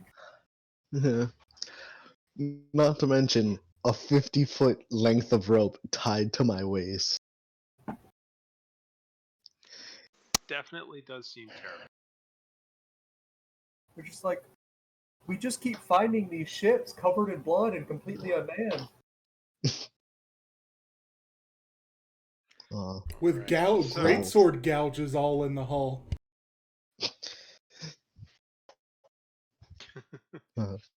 So, Lee. Yes. You show up the next day at the port, ready for your first day as a fisherman. Yeah, bright and early. Are you anxious at all? Oh yeah, I'm always anxious on a new job. Mm-hmm. Do you go out and do your swimming routine, or do you just go straight to work? Because I'm gonna be working all day, I'm gonna do swimming after work. All right, perfectly reasonable. Want to be bright and bushy-tailed for the first day on the job. Yeah. So it doesn't take too long as you're waiting. That soon enough, the fellow that you had spoken with before comes along. He doesn't seem to acknowledge you. He just seems to go to one of the boats and is loading on some equipment. I follow and start helping him load things on. He sees you as you attempt to assist him, and he thinks perhaps you're trying to mug him at first, and looks and goes, "Oh, God, it's you! You actually showed up." Yeah. Is the goat there? Should the goat be there? That's up to you. Would the goat be there? Yeah, you know what? The goat is there. How big is the boat big enough for a goat? Not exactly. I mean, the goat could be on it, and everyone else could also be on it. But you think that having a goat there would somewhat hinder its function. That's fair. I'll send the goat back to the end, but the goat is waiting with me when he gets there. I'm like, I look at the boat, I look at the goat, I look back at the boat, and I say, "Sorry, girl, you're gonna have to go back to the inn." She looks very sad. He says, "Did you sleep here, or?" No, I just got up early. I see. He nods. Says, "Well, deal's a deal." And he starts to climb into the boat. One more coming. And he, is looking at you I expectantly. I follow. I You roll- probably changed my clothes to something a little more appropriate to the climate, though. Something a little more loose and light. Yeah, I'm not wearing the usual like long long sleeve turtleneck underclothes. Not to mention, you probably don't have even a breastplate on, maybe? I don't have any armor on at all. Yeah, But it's all back at the room, I think. I do bring a hammer Of course. out of habit. Mm-hmm. Just hanging on hanging on your side. Yeah. As you get into the boat, Amon sort of rolls his eyes and points at the rope, and he says, "You have to let us off." Oh, okay. I do that. I untie the rope. Okay, make a sleight of hand check. Ooh, that's not good. Okay, sleight of hand. Okay, that's just a straight d20 Okay. because he has no dex and he doesn't have proficiency in most sleight of hand things. And I imagine he's probably not too gifted at. He was a Boy Scout, so he does have proficiency with specifically knots. No, I'm just kidding. Well, That's likely though. okay. Well, let's see how the roll goes. That's a 2. Okay. Yeah, you go up and you're looking at the straps, and he's trying to pulls this, and pulls that, and tugs this, and Do I get my hands like tied up in it? you don't succeed at very much at all. And he gets up, and he basically looks at you and he says, "Have you never done anything like this before?" I was a guard, and I thought you were gonna stop there. I was a guard. I was a guard. I grew up around boats, but I didn't spend a lot of time on them. Yeah. We don't have all day. And he pulls a single string, and the knot comes loose. And he coils at the rope and tosses it into the boat and jumps into the boat himself. Okay. I sit down, I guess. Okay. He looks at you again, and then makes a kind of like a "come on" gesture, and then points to the oars. Yeah, I salute and I start. I go to the oars. And he says, more trouble than you're probably worth." All right, I'll. Well, is that an athletics check for rowing? Is that an athletics check for rowing? Not unless you want to do anything exceptional. I mean, this is just sort of mundane activity. You're not competing or anything unless you want to show off. You'll essentially just be able to easily row out. Okay, yeah, I'll just row out then. I mean, Lee's a pretty strong guy. I don't think it would be, unless if he was doing something insane, I don't think it would be very hard. Yeah, and rowing is a fairly easy skill. It's you're not maneuvering cut corners or anything.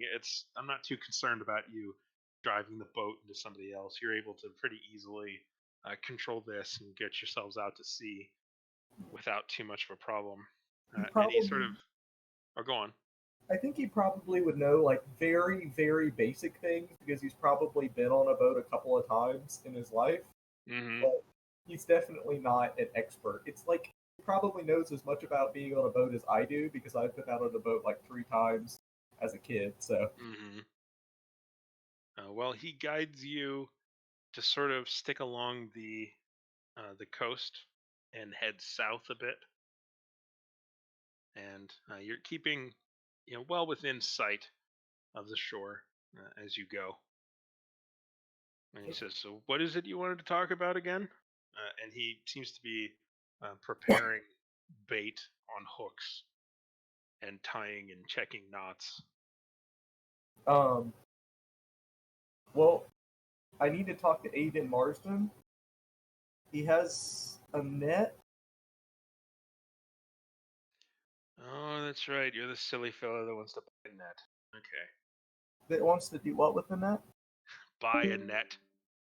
Well, I mean, I don't really have a lot of money, but I don't necessarily want to buy it. We need the net for something big. He says, yes. Alright. You're just looking for Aiden. Yeah, I need to talk to him. I've already talked to him before, and he didn't want to talk. But I think if I got a chance to really, really speak with him, then I could convince him of the importance of what we need. What we've got going on. And he says, alright, well, if you do a good job, I'll tell you everything I know. Thank you. Alright, he makes you row a couple miles to the south. It's a bit strenuous, but it's not so bad. And you get to a particular point, he's sort of looking both ways to make sure you're off place and also to make sure that no one's watching. And he has you stop. Mhm. And essentially he guides you through trying to fish here, casting out lines. You seem to be going after some kind of, well, you don't really know what creature you're going after, but he's pointing out a kind of a large formation, and he's saying, try to toss the hook out there, and then it'll sink down, and then we want to pull it in, and hopefully we'll get a bite, and then we'll pull it up. Okay. What does he call the creatures that we're trying to catch? Does he? Do you ask him? He's just Yeah, telling you what to do. He's not telling you any of the I'll ask him. What are we trying to catch? He says, do you know much about sea creatures? Or I mean, I know a little bit. I lived in a port city. I know one. Yeah, I know one. His name is Aladrin. Right. Dora. He says we're going after a kind of turtle. I thought you were talking about fucking Kraken. Okay.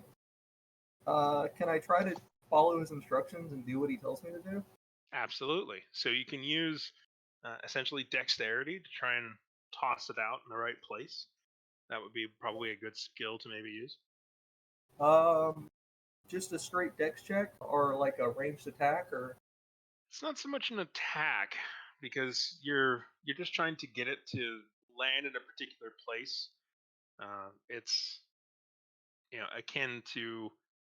It's difficult to describe. It's akin to basketball in a way, but there's no hoop, and also it's not a ball. It's a hook on a string.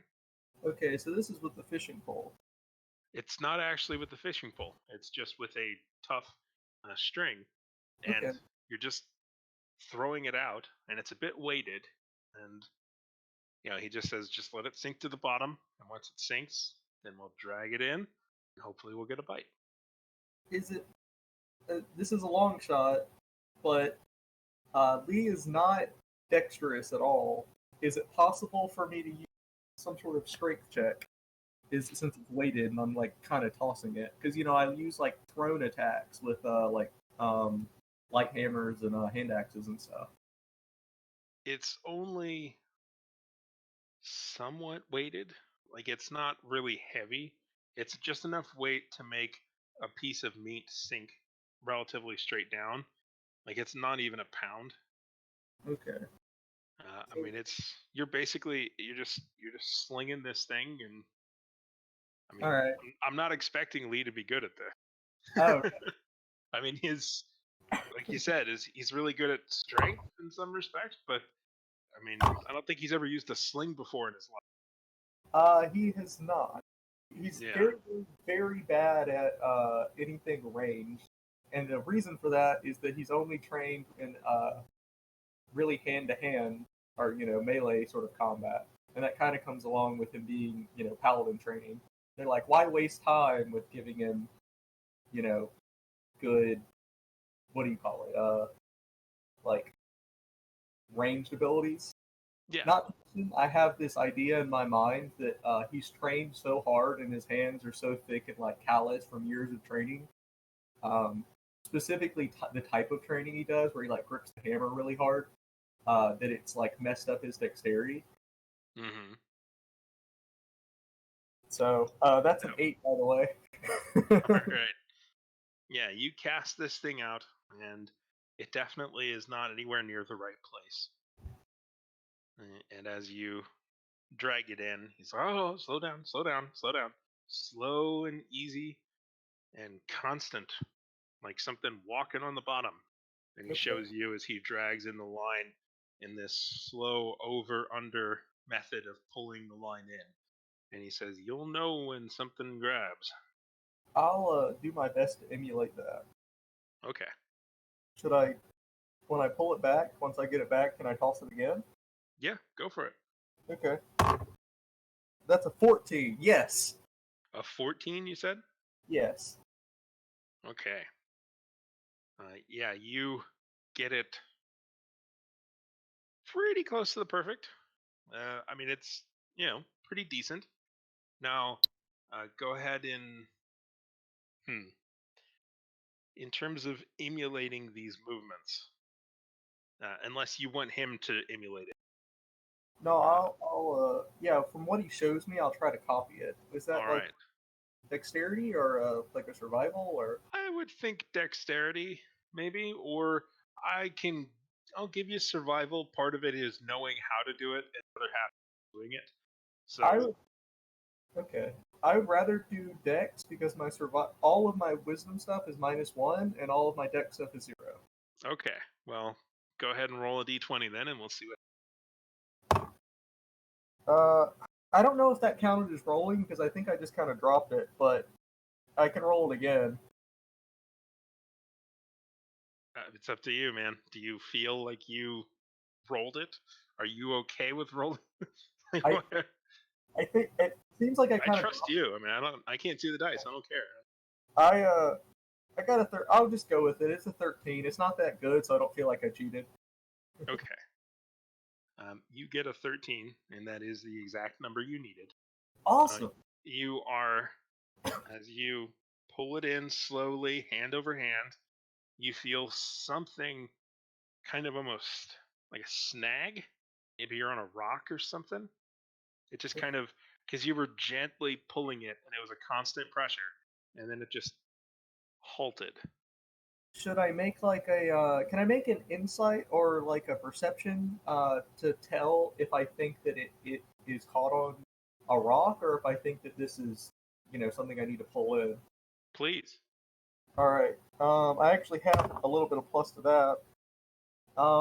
Let's see. Where's my plus? Okay, they're both the same, but is it an insight or a perception? Which do you want to use? I think insight doesn't. I don't know if that really makes sense. I think perception because I'm feeling it through the line and what I can see and stuff. Okay. So what'd you get for perception? 5 total. I roll a 2. Okay. Yeah, that's not a high number, man. I'm trying. I promise. Feels like maybe it's stuck on a rock or something. Then I'll. Because you kind of pull it a little bit and you feel it. You know that sort of thing where I don't know if you've fished a lot, but you pull in a fishing line and the fishing line, it feels like it stops moving, but then you can still pull it a couple of inches as the whole thing just slowly stretches a little bit more. But it kind of feels like that, where you pull it a little bit and it's got some give to it, but it's tight. Okay. So it's maybe on a rock or something. I'll say I think I got it stuck on a rock and like try to let it out a little bit. You just let some slack on it. Yeah, kind of let it like help work it off of the rock or whatever. And I'll say that out loud to him. I think I got it stuck on a rock. Okay, and you let out a little bit of slack and you rock. There should be new rocks down there. Oh, okay. as you let out a little bit of slack, he puts a hand on the rope again to feel it, and then the slack goes away that you gave it, and it feels much tighter now. You can almost feel a jerk, and he says, "Oh, you got it! You got it! Can I pull? Please, What's that? A strength or an athletics? strength." Okay, just straight strength. Uh, I mean, I guess it's sort of a tug of war. Athletics might apply.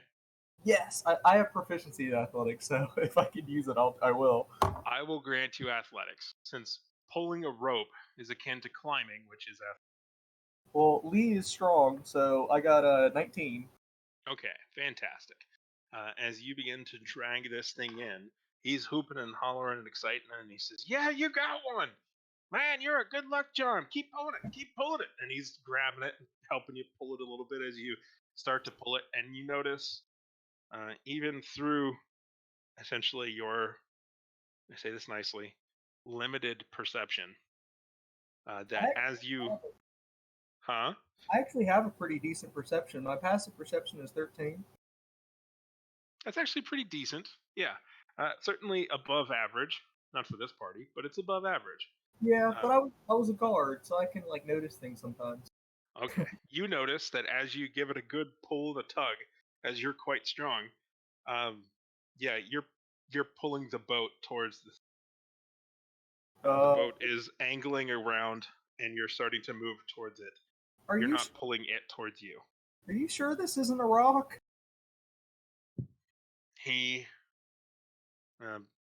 basically looks at you and he says, "I'm pretty sure it's not a rock." Yeah. Well, we're getting pulled towards it. And he says, "Well, yeah, I mean, if it's a creature, it would be dragging us, right?" Yeah. Okay. So this is. Do you want to let loose on the rope to see if it? Oh god, how big is the turtle that he's been going after? I'll give it a little bit of slack, and then just it, you know, because I know in fishing you kind of give it a little bit of slack and kind of alternate between the two. So is that fun? I don't know. Yeah, you start to loosen up on it, and you give it some slack, and the rope just hangs low. In fact, you think that there's more slack even as the boat sort of inertially moves a little bit and coasts as the waves go up and down, closer and closer to the shore.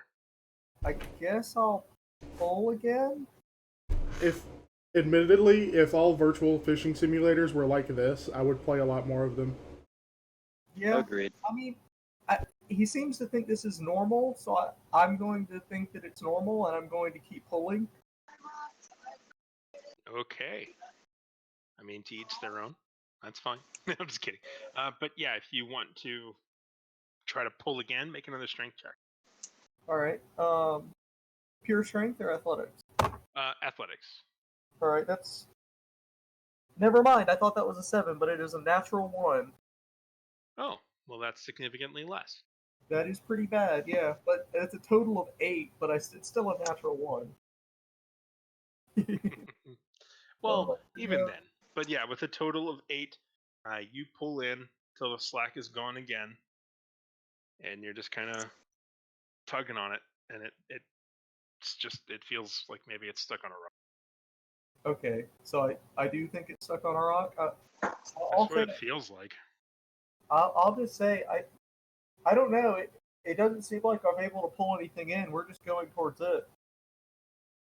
I guess I'll keep pulling until we get closer, but I'm going to be kind of careful about it. I don't want to get going too fast. And he says, keep tension on it. Don't let it get away.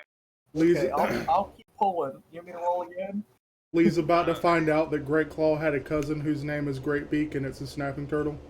Oh, it's one of those dragon turtles, isn't it? He goes over to a kind of a collection of rocks and a net, and hoists it over, and it makes a big sploosh as it drops in. And he says, "I don't like doing that when we first get here because it scares everything off, but now that you got one, we should be anchored a little bit." And he ties off the boat, and he says, "There, it shouldn't drag us now." I'll pull with all my might. All right, go ahead and make another roll. 19 again? I've been rolling a lot of 12s today. This is weird. Okay.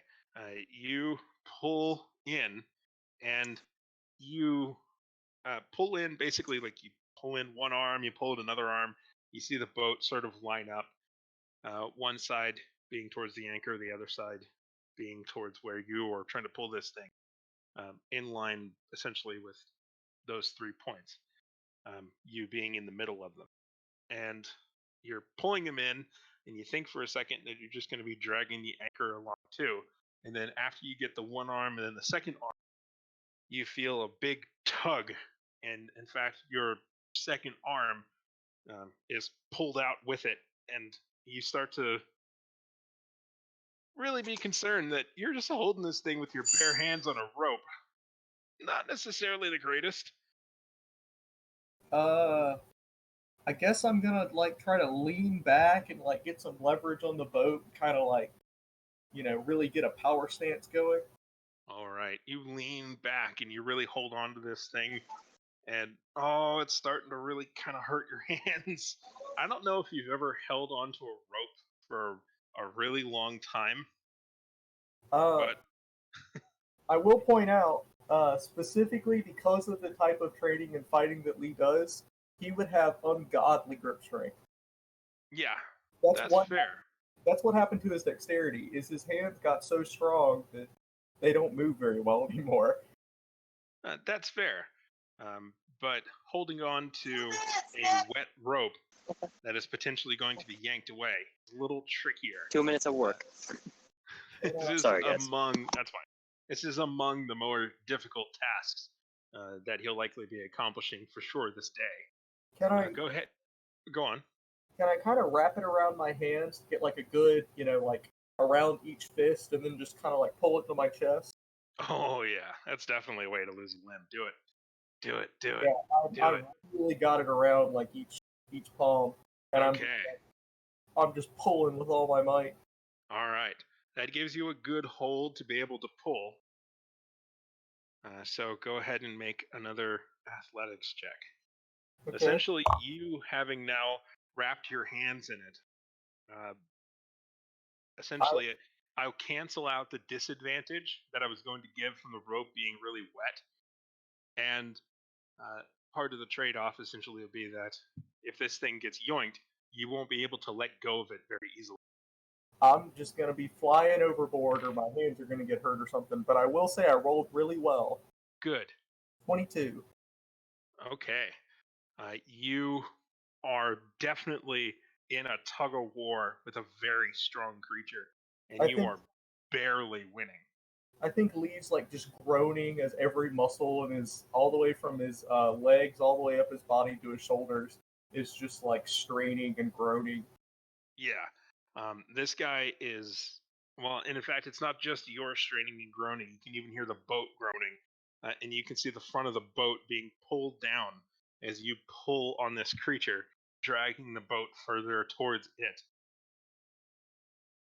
All right. He's just like, "Oh, keep on it! You're gonna get him! You're gonna get him!" I hope I get him. I really, really do. All right. Do I roll again? Yeah, go ahead and roll again. I can't think of what else to do. I don't have anything that'll help me with this, so I'm just gonna keep pulling. All right. All right. Can I use my point of inspiration? If you want to, yes. Okay. I'm gonna roll again then, because I rolled really bad, and I've been saving this for something exactly like this, where I really need to succeed. Okay. Okay, that's better. I get 13 plus a 7, 20. Okay. On this one, you can feel that it actually kind of hurts and really squeezes and pinches on your hand quite a bit. Yeah, I'm You running actually, out of gas. huh? I've got to be running out of gas by now. Yeah. Yeah, like you're starting to really burn, acid's building up. As this thing is starting to squeeze and crush on your hands, the pain is very strong. But it doesn't pull you out of the boat. But you have definitely lost kind of your leverage unless you want to let go of some of the rope to be able to move back in. Basically, you lost that tug of war. Oh, really? With a 20? Shit. Okay. You rolled a 13 plus 7. He has a 14 plus 7. You were Oh, lost by 1. oh man. Okay. I don't have anything to deal with this. I guess I need to let a little bit of slack. Okay. You release the rope a little bit to be able to get some slack, and you can see the rope just zips quite a bit, and then is slack again, but you don't lose it entirely. And And he's like, "Oh, come on! I've got my Do that." I've got my point of leverage back though, right? Yeah, you've got your leverage again. Okay. But, essentially, you've made very little progress. The boat comes back up again. You're no longer close to sinking again. And he's like, "Come on, you got to be able to drag." I'm gonna try again. Now that I've kind of let it out a little bit, I'm gonna really pull it. Okay. I'm gonna have to roll really good. Yeah. Oh man, 17. Okay. You pull 17, and you're able to really pull it, and you start to see that dark shape that's under the water. You see it's almost like it's dividing, or like another very large dark shape is emerging from that other dark shape. I don't know what that means, but I'm very scared. Can I make like a perception check to kind of tell what's going Sure. on? Okay. Okay, I only rolled a 14. Okay. Even with a 14, it's really tough to tell from how deep it is. Okay. But if this is a turtle, it's bigger than a boat. It's massive. Holy crap. Like this thing must be, maybe 10 feet around. How close am I to it at this point? Like, Well, in terms of like distance through the water, or yeah, like how. Basically, I want to know how far away from it I am, because if it's right next to me, I might just jump on it. you're probably about 10 or 15 feet from where it is straight down, or rather 10 or 15 feet out from the boat. If you were to go down, but you don't quite know how deep it is. It might be 20 feet, it might be 50 feet. Okay. Water is a little tricky. That's true. That's very true. I guess I'll pull again. Okay. Go ahead and make another yoink. I'm eventually going to fail these. Okay, an 18. Well, you've failed a few of them. Don't worry. I mean, eventually this is going to go really bad, I think. Yeah, that's an 18. That's all I got. Okay. You're able to pull an 18, and you're starting to get really tired, but as you start to pull it in, it starts to become rather loose. Okay. I guess I probably broke the line, didn't I? Doesn't feel broken. You didn't feel a snap. Okay, I guess I'll pull again and it's getting loose. You're pretty sure it's probably moving towards you. But it's Okay. Then if it's moving towards me, I'll kind of back up a little bit. in the teeny little boat. Yeah, the teeny little boat, and get less of a like leaning back stance and get more of like a spread stance, like brace myself. Okay. Yeah, you can stand up in this little boat. I say I think it's coming towards us. And he says, "Good, we got him now." All right. I'm gonna just be kind of prepared to either start pulling again if it makes a break for it. Grab with both hands. But if not, he pulls out a thin little knife for like descaling fish, and he hands it up to you. No, I don't take it. I actually get my hand down ready to grab my hammer. All right. Uh, But the shape looms closer and closer. yeah, if it gets really close, like it's about to like run into the boat, I'll jump off of the boat and try to jump on top of it. Okay, go ahead and jump out of the boat. Is that a dex? Hmm? Is that a dex, or can I just do it? I would prefer a dex, the reason being that you're standing and jumping out of the boat. If you do it low enough, it might have an impact on what happens to the boat. One way or another, you're getting into the water. It's just a question of what else gets into the water and how Cool. gracefully. Well, I know it would be a dex because of the swaying, but do you think an athletics would still apply since athletics is used for like slippery things and something trying to knock you off? Well, I mean, no. In terms of knocking something off and slippery thing, like slippery surfaces are usually dex saves. Well, yeah, but just because it just specifically says on athletics things like storm toss waves, trying to stay afloat. Well, I'll give a dex, but I know I'm gonna fail. All right, let's see. Oh no, it's a 4. Okay. Yeah. If it was in athletics, it would be 11. Well, I have a point of inspiration. I don't remember what from. I think I've been sitting on it for a while. Can I give it to Lee? if you want, to use it on, I mean, basically this is just a roll to see whether or not he tips over some random dude's boat. But yeah, if you want to give it to him, you can. I don't know if it'll be worth it. I have a 0+, and honestly, I think you should probably hold on to that one. I think I'll take the consequences for this.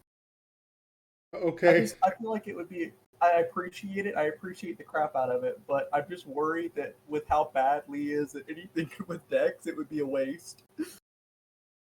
Oh, I think I'm gonna take this one. Yeah, I mean, even if I grant with athletics, I mean, at least it would bring it above a 10. Oh Lord. But either way, you get into the water. What do you want to do while you're here? If it's right close to me, I'm gonna go like for it. It's right close to you, and it's going for you. I'm gonna swim towards it, rear back with my hammer, and try to make a hit. Okay, go ahead and make a hit. Now remember, you're underwater using a bludgeoning attack, so I think you have disadvantage. Okay, that's fair. Would he see the creature by now? Single-handed actually has an ability that if one of them would have hit, it takes my damage and strength. Takes my strength. Okay. Ooh, I got a 17 and a 3, so that's an 11 to hit. It's an 11 to hit, and the 17 would have hit, but it didn't, so I guess it still takes damage. It takes 3 bludgeoning, but because it counts as a hit, I can't use anything else. Okay. What'd you say, Oromis? I was just wondering if he'd see the creature by now since he's right up on it. Oh, he can see it. Yeah, it's a massive spiky turtle. Oh boy. And then I'll make my second attack, I guess. Okay. The higher of the two was a what do you call it? 17. But the lower of the two just wouldn't have hit. It was a 12. Okay. Yeah, it doesn't take any damage. Okay. Wait, neither of those would have hit? Shit. Oh yeah, it probably has like an 18 or a 20 EC if it's a turtle. Yeah, the 17 does not hit. All right. Would you like to do anything else? I guess I'm gonna try to shove it with my shield. Okay. Go ahead and make an athletics check at disadvantage. Okay, but it did take 3 damage, right? Huh? It did take 3 damage, right? Yes, it took 3 damage. You don't think it noticed it, but it took 3 damage. It probably took more damage from the hook. Alright, the athletics was a 9 because disadvantage. The first one was a 17 though, but It rolled a 28. Yeah. Well damn, okay. Yeah, it doesn't work. It attempts to bite something off. We'll see what happens. Okay, well my AC is 10. Alright, it rolled a 17. Okay, well that hits.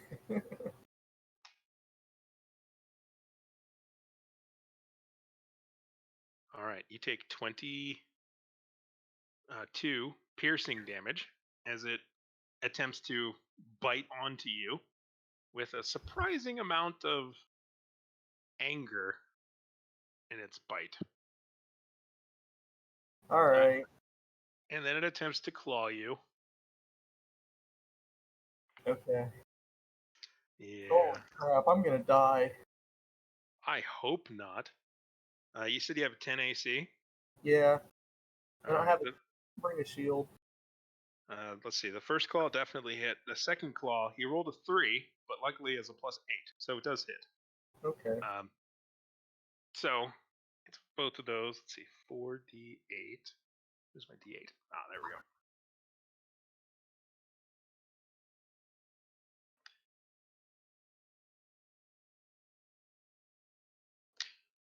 You take 32 slashing damage as it. Well, that's from 2 attacks, to be Okay. fair. Okay. As he bites and begins to claw into you, and there's searing pain. This is apparently a saltwater bearing area, and the water is starting to go a bit red as it Yeah. angrily rips into you. I am definitely bloodied. What would you like to do? Can I try to escape? Yes, the boat that you jumped out of did not tip over. Okay. Only because the second condition is trying to jump an unusually long distance. So I'm allowing the jump out of the boat to count as athletics, and I just figured it takes a 10 because only an idiot would knock over the boat.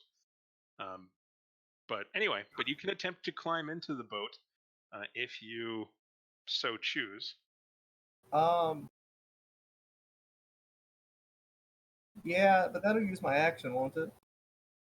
Well, yeah, you'd have to use your movement to get back to the remainder of your movement to get back to the boat, and then your action to climb into the boat. Okay, I'll go ahead. Not to be cliche, but this man needs a bigger boat if he's going after this thing. That's very fair. Yeah, I'm gonna go ahead and use my action to climb in the boat. Okay, well, hang on. Oh, sorry. Because you're not disengaging as you move away from it or attempt to move away. It succeeds in an attack of opportunity against you. Oh no, I forgot about disengaging. I know, right? It's such a pain in the butt. Luckily, I rolled pretty low in the damage. You only take 14 piercing damage as it bites into you again.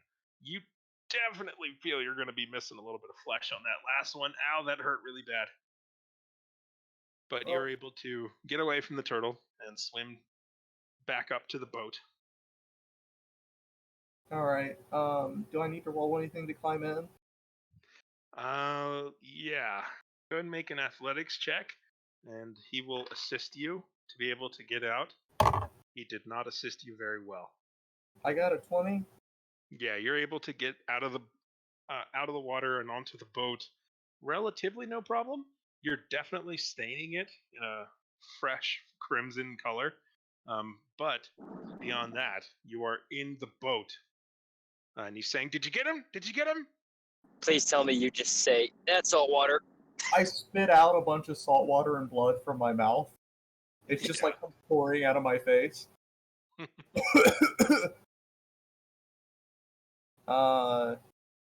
Can I should have a bonus action I can use, I think.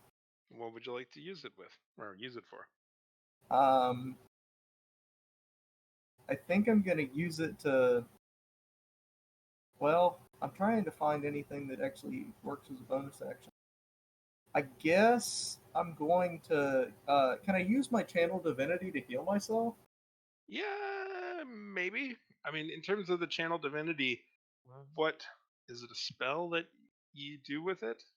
Well, Through what mechanism are you healing? it's just the thing I can do once per short rest, where I can either cause things to attack me or I can heal myself a very small amount, or heal everybody within a certain range.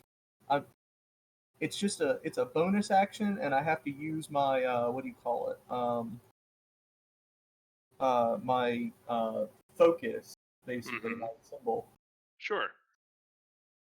I guess I say a little prayer and I try to heal myself. Where I actually okay, here it is. Turn the tide. As a bonus action, each creature within 30. Tide. Sorry. Yeah, it's kind of a waste to use it here. Regains 1d6 plus 3 HP. Mm-hmm. If it has no more than half of its max HP, which I have significantly less than half. Good news. I don't have a d6. Crap. Okay. I actually can't see very well right now. Okay, there. That is 2 plus 3, so that's 5 HP. Okay, you recover 5 HP. The only reason I'm bothering is because if I get hit again, I will die. So I'm just trying my best to not die. That's all right. Meanwhile, you hear kind of you feel a thunk and you hear a crunch as this thing apparently tries to tear into your boat, but does not succeed, or at least yet. What would you like to do? I would like to use my action to heal myself. Okay, go ahead and use your action to heal yourself as much as you would like. I'm gonna use my lay on hands, and I'm gonna use all of it. So I'm just gonna like rapidly regenerate. It's gonna be awesome. All right. That's 50. That's 50 HP. That's very impressive as you just dump some healing into yourself. I like that. He's still saying, "Did you get it? Did you get it?" Meanwhile, you're just saying prayers and touching it. Yeah, as the little on my like abdomen are closing up. Mm-hmm. I'll add for context, just so that Lee can assess this information in his mind. You're probably 2 or 3 miles away from the town proper, but the shore itself is maybe only 50 or 100 feet away. There's nothing in any other direction that you can. I am going to tell him to try to start rowing towards the shore. I'm going to be like, you have to roll towards the shore. This is not a small turtle. It's going to kill us. He says, "I knew you should have taken my knife instead. We should kill it." Whatever. Starts grumbling, and he picks up one of the oars, and he says, "Get away from the boat!" And he kind of tries to smack the turtle with it. He doesn't seem to be convinced to try and run away. Is it within range for me to hit this next turn? Because that was my turn, but... It seems to be under the water a bit. If you want to lean your upper body in or dive in again, yes, but as it stands, yeah, no. It's fully submerged. It seems to be kind of attacking it. He's just like jabbing the oar into the water, but it's having no effect. It's just clunk, clunk, clunk. It's like hitting on the ground. What I need is something to get it to surface with. Let me see what I might have on me that could get it to surface. I throw... Is there anything on the boat, like a rock or something, that I could throw to make it, like, try to come up towards the surface? There was a rock anchor, but that was tossed overboard. You can see that there are a couple of cut-up fish. There's some other hooks here. There are some weights, but they're small. The fish is perfect. I can use it as bait. I'll throw it over the side and try to get it to go towards that so it'll surface enough that I can try to hit it. I'll throw a little bit of fish.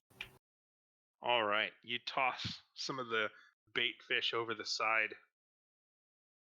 Do you wait calmly to see what happens, or do you want to do something else in this time? I will. Well, that was my last. I'll say that was my last turn. But I basically want to, before it surfaces, I want to ready myself and go ahead and cast Bless on myself. Okay. You feel it attacking the bottom of the ship again, bottom of the boat, and you can hear what is definitely a snap and a crack as something down there breaks. Okay. It seems to be trying to like bite the boat. I'm rip it apart on the underside. Okay.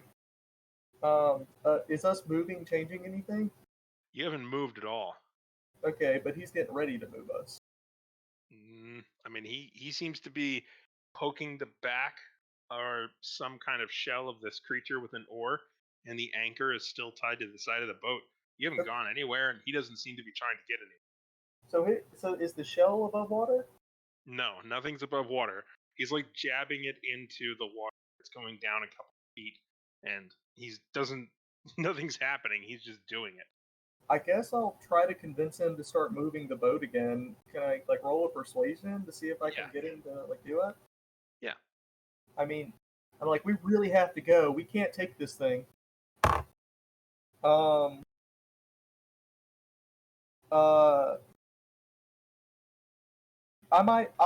about I try to yell like, "Come on, move! We have to go! Do you want to die?"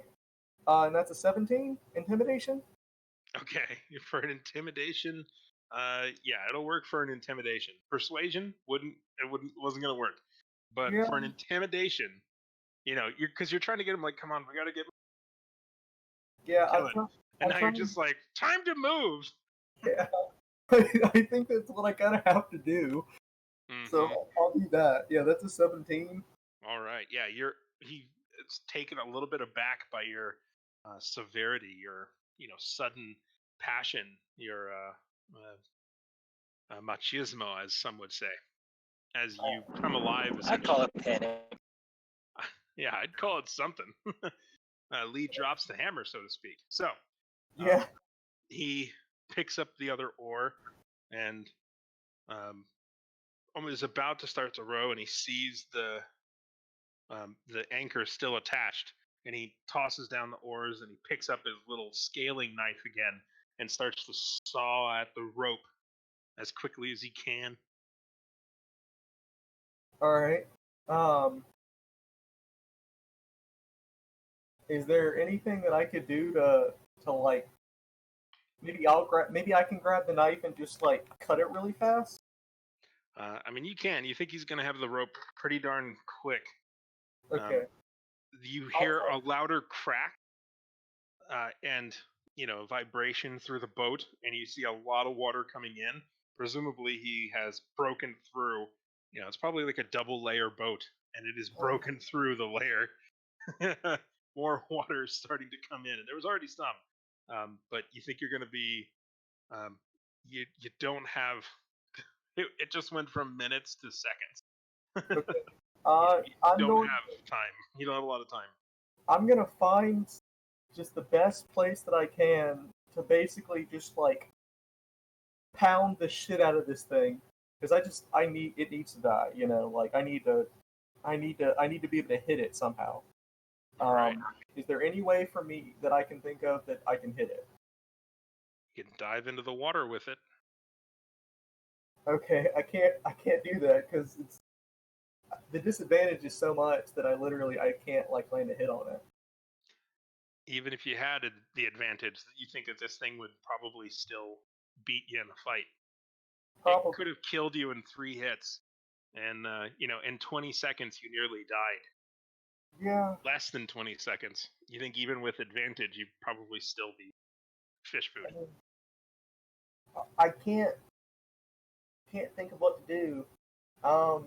The rope snaps on the anchor, and he goes, "Ha ha!" And holds up his teeny little, almost like thin paring knife in victory. I guess I'm just gonna be prepared for when we like peel off to like hit it or something. Okay. He grabs the oars and he says, "What are you even doing?" And he begins to try and row away the best he can. And he starts heading directly towards the beach. Okay. Does it like chase after us? Yeah, I mean it's continuing to stay beneath, and it in fact gets an opportunity attack on the boat. And you can hear more scraping and clanking and crunching as it's trying to tear into it. I just gotta hit it. Yeah, I mean it's only a couple of feet underwater. I guess I could like. Ah, man. If I could get it to surface, I would feel confident that I could hit it. But underneath the water, I just don't think I can. Soon enough, the boat will be close enough into shore that it'll have to be above water. Okay. So, And if it doesn't, is the hook still in where you can pull the rope and the drag hook it is ashore? still in. Yeah, the boat or the rope is still there in the ship or in the boat. I think I'll wait for it to surface, and then basically be prepared as soon as it surfaces to just smack the crap out of it. You're surprised at the rowing finesse that this older elf is able to pull off, and the speed at which he's able to get this boat going into shore. And you notice that the rope that is still attached to the hook on the turtle is very quickly zipping out as the boat is going faster than the turtle, and the turtle is, presumably, kind of going back into its home. Its threat now retreating. Oh, all right. Well, I mean, that works. We survived, I suppose. Yeah. Hey, we're not dead.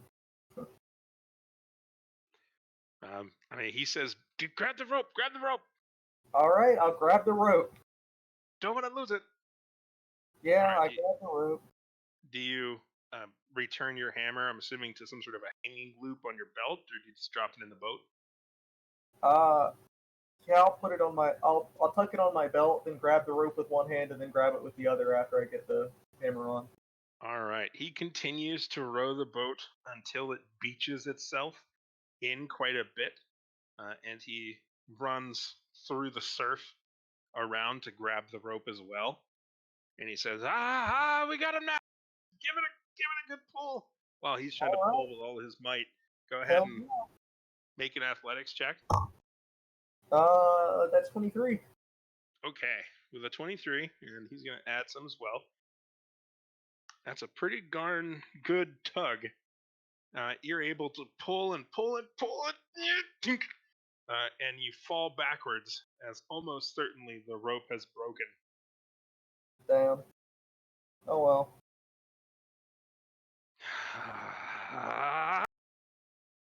You devil!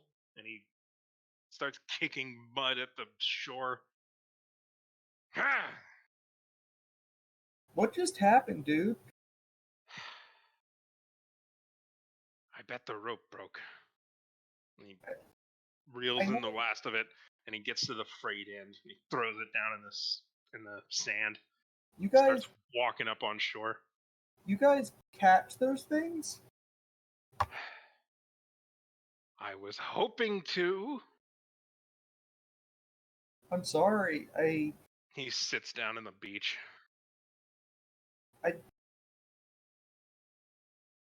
I don't think you can catch something that big with that little boat, right? I mean, like, I'm not a fisherman, but that just doesn't track. Okay, yeah. Maybe it was a little too far. A man can dream, right? Right. I think that's fair, but you got to go into these things fully prepared. He nods. That was pretty impressive, though. Diving in after him. I didn't expect him to almost kill me, though. Did he? The water went went red. I thought you got him. No, not so well. You probably see that like half of my shirt from like the waist down is like torn apart. But he also sees that you're not bleeding at all. Yep, I'm still probably covered in blood though. You are, but having, basically walked ashore just a little bit, you're dripping clean water. Relatively. All right, well, I bet I could get him if we had the right stuff. I bet we could take. What do you think it would take? I mean, I don't know much about this sort of thing, but probably a bigger boat, more men, maybe some harpoons. Admittedly, it's really hard right now to not just scream, "You need a bigger boat!" Yeah, a bigger boat, more men, and some harpoons, weapons that are a little more, applicable to a. He just starts shaking his head and waving his hand, and he's, no, that's no good. Oh, that's no good. I mean, you're the expert. I'll trust you, but I'll do my best to help you with it. But I don't know if I can take that thing. He leans forward in the surf and puts his head in his hands, just shakes his head. Well, I really hoped, you seemed really tough. I had hoped together we could do it. well, maybe for now we can just work on the boat. We can get it fixed up, and we can try do whatever else, to do either something else with the rest of the day, or we can try again tomorrow, maybe. And he says, no, there's no point. There's no point. And he stands up and just starts walking along the beach, just presumably heading back towards town. I guess I'll try to bring the boat back to the dock.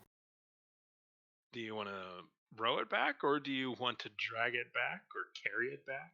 I think I'm going to carry it back because I don't think it's going to hold water. All right, yeah, as you drag it ashore, you can see that it's pretty torn up from beneath.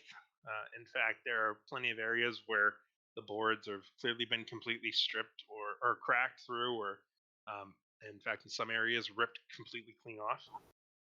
This thing would sink very quickly, but you are able, with your tremendous, well, decent strength, to carry it over. I mean, it's a big thing, but you're able to essentially put it on akin to a hat and drag the back end of it through the sand. I'm not Aladrin strong, but I'm at least decently strong.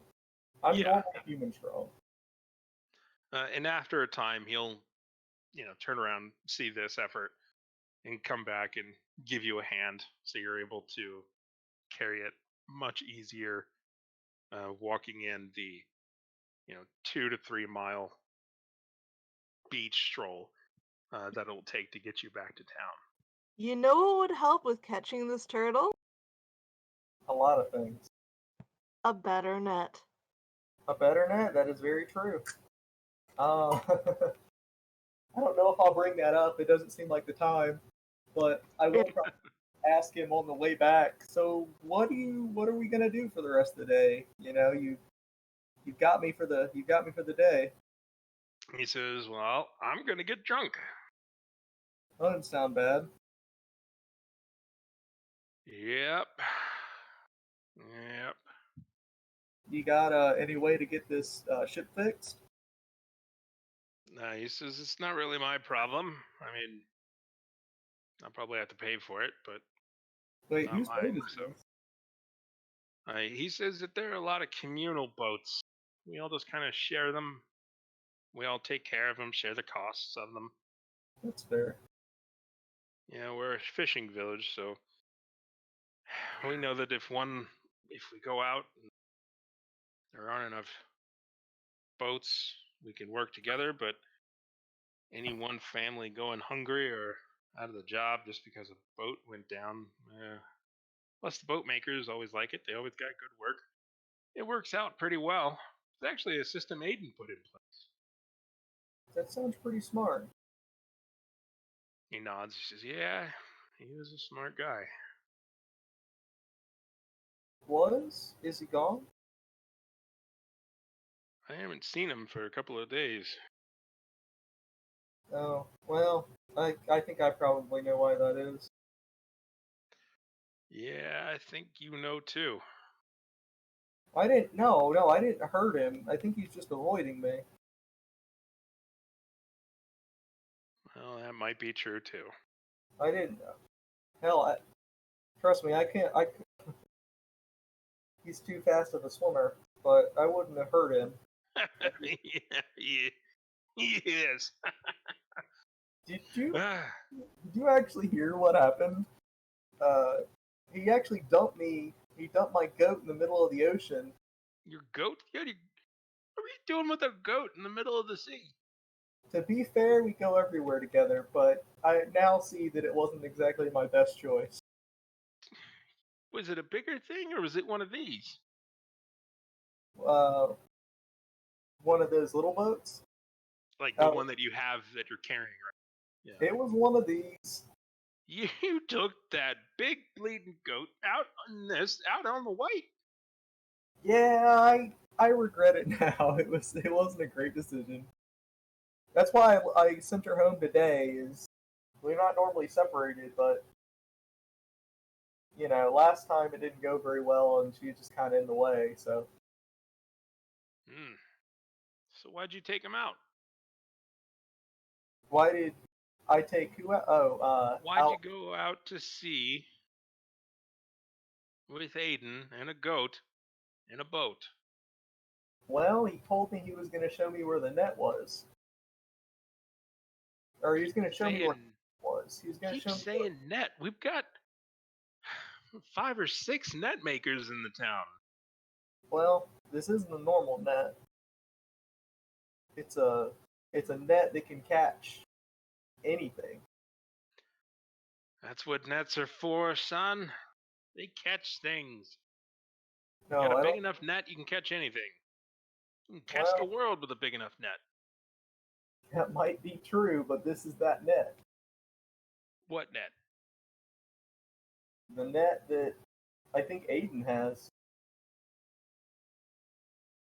He shakes his head confused and he says, he's got a net big enough to catch the world? I don't know if it's big enough to catch the world, but it's big enough to catch some of the biggest things in the world. Sounds like you've been listening to too many of Aiden's fishing stories. That might be true. So you wanted to see his net and work, and you went out into the water with him? Well, he told me he was going to bring me to Aiden, and then he revealed that he was Aiden and he had the net. Because I came to town asking about the net. What is so special about it's just I don't know. Is this a special net? It's very special. What does it do?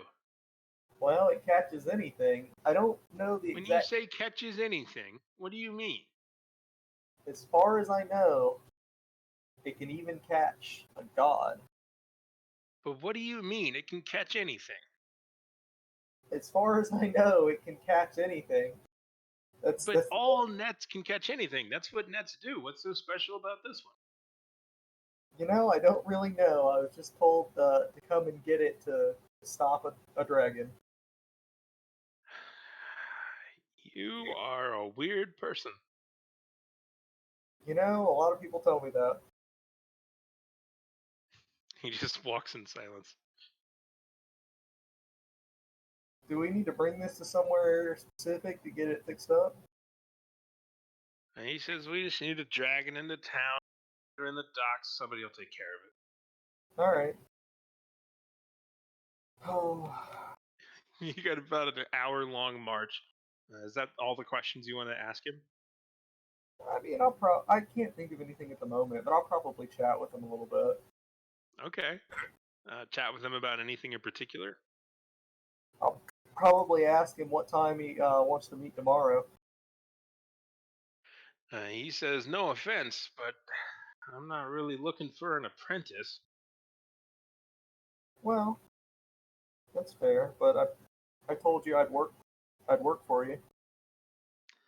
He says, yeah. And then you sank a boat. That's true. Didn't catch a single thing. Ruined my day. That's fair. Why do you want that? Go on. Why do you want that turtle so much? Now that Aiden's gone, and somebody else can become Fisher King, we just gotta get something that's big enough of a catch that, everyone wants me. What'd you say, Molly Mort? Fisher King? That's quite a title. That is quite a title. But yeah, and that's what he says. I wanted to catch it and impress everybody, and you know, if Aiden's gone for a long time, then maybe I can be in charge. Stop fishing for a bit and try to help out the town, maybe. Well, I could help you help out the town, maybe. And he says it's a little different between helping out the town and being asked to help out the town. You didn't ask, I offered. And he says, yeah, but I'm not. You don't really get politics, do you? I guess not. I want the job. I don't want to just volunteer to do the job. Understand? I do get that, actually, yeah. Yeah. I was just a guard at where I'm from. Yeah, you smell like a guard. That's fair. I was, so. So this net, is it a special, like, is it No, it's is magic. it magic? It's very magic. Yeah, it's magic as heck. I knew it! And he drops the section of the boat that he's hanging onto, and he starts stomping around the ground. I knew it, that cheating bastard! Oh. Yeah, it was made by a dragon god. He never went out with anybody, and he always caught the most. He never went out with anybody, and he always. I told everybody there's no way you could catch stuff like that with a net. Well, he did it, and that's why we need the net. That lion, cheating, salt dog, and I just want to point out that he just said, I knew you couldn't catch anything like that with that net, having 10 minutes ago argued that you can catch anything with a net. Oh, yeah, my thoughts exactly. I thought he said he was a really good member of the town. Now he's a lying, cheating bastard. he says, look, if he cheated to get where he is, then yeah, he's a lying, cheating bastard. Other than that, he's a nice enough guy, I guess. I don't think you can. Well, having the net, I don't think necessarily makes him a bad guy. I think, if my understanding is correctly, his family's been looking after that net for a long time for the sake of the world. Nepotism all over again. Fair. Everyone said I was being honoring when I said that it's a little suspicious that his family's been in charge of the town for 4 generations because they're all the best fishermen. Well, he's a hell of a swimmer, I'll give him that. And that net couldn't make him swim that good. He's definitely talented. He says, yeah, he's something, I guess. I can't complain about nepotism either. My father was a guard, my grandfather was a guard, and I'm a guard. He says, I'm not really sure you know what nepotism is now. I got special privileges to be educated as a paladin because of nepotism. I know, but his understanding of it is that when somebody is in charge of a town and then their child gets in charge of the town in the same way, that's more akin to nepotism. But being a servant and their child being a servant is akin to economic slavery. Like, just because this guy's dad was also a fisherman, that's not nepotism. That's caste systems. You know what? That's also fair. Yeah. Yeah, you inherited a service. That's not anyway. But yeah, he's pretty hopping mad. But soon enough, he recovers and starts dragging the boat. He seems to have more incentive than ever. A little drive in his step. Pissed off that apparently a lifelong rivalry with this individual has finally gotten to the point where he's finally gone. He finally has a chance. The entire time, everything this guy did, he was just a little bit worse than Aiden, and Aiden cheated. Yeah, that's fair. Yeah. Yeah, you imagine you touched the third rail of this guy's emotional stability. This guy, you touched a very deep nerve. Well, Anyway, I'm here to help. You helped me, and if you're, willing to still answer my questions, I'll keep helping you out until I can find Aiden. See if I can talk him into giving me that net. There's he not a says, lot. well, how about this? I can do you one better. I bet I know where he went. That would be very helpful. There's a lot of fishing villages around, and there's a lot of family in some various other places. I bet he went to the same place his mother came from. It's kind of on the other side of the White Sea, but if he went someplace, I bet that's where.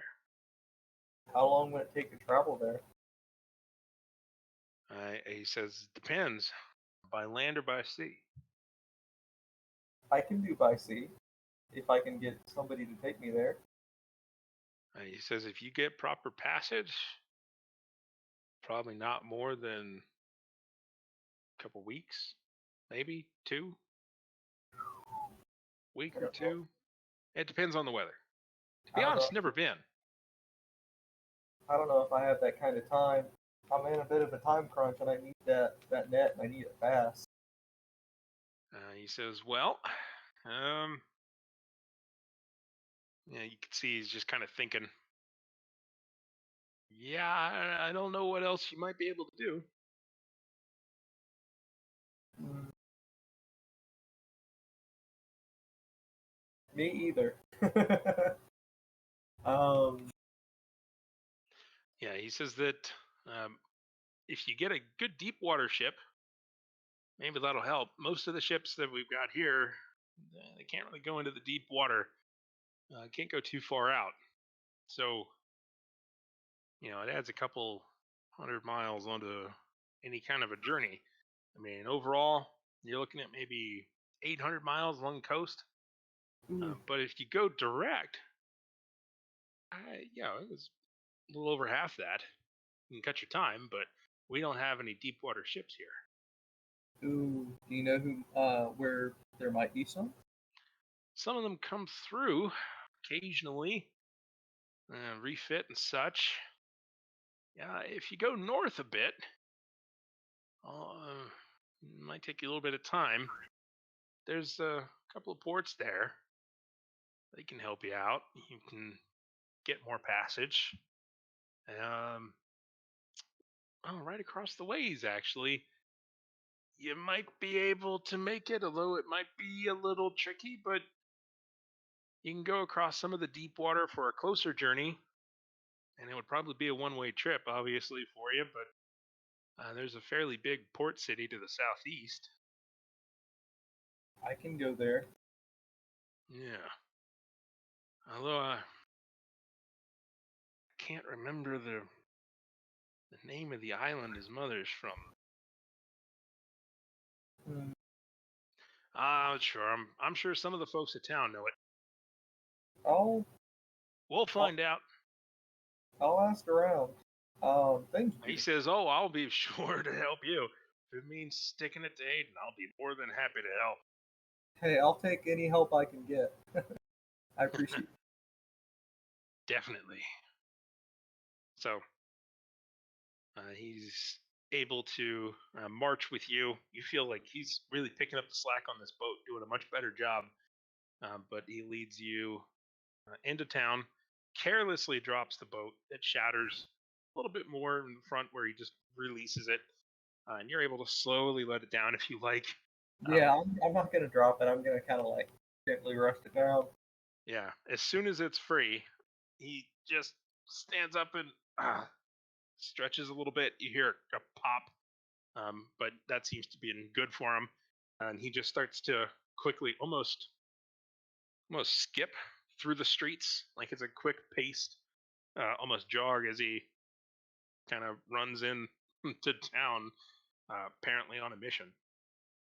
Sounds good to me. Okay, you head off into the town, and we will find out what more you learn on that next time. Okay. So, Molly Mort, Yes. you head towards Irini's house, and when you get there, you don't see any guards keeping watch. You don't see, it's not on fire.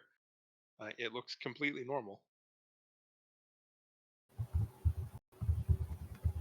I'm just winning. Hmm? Is Mika still there? Do you want to go in and look? Yeah. Or you might be able to go to the window. You know that she's frequently in the window. No, I'm just gonna go in. Okay. As you go in, you activate the latch. Inside, it's cold and dark and quiet.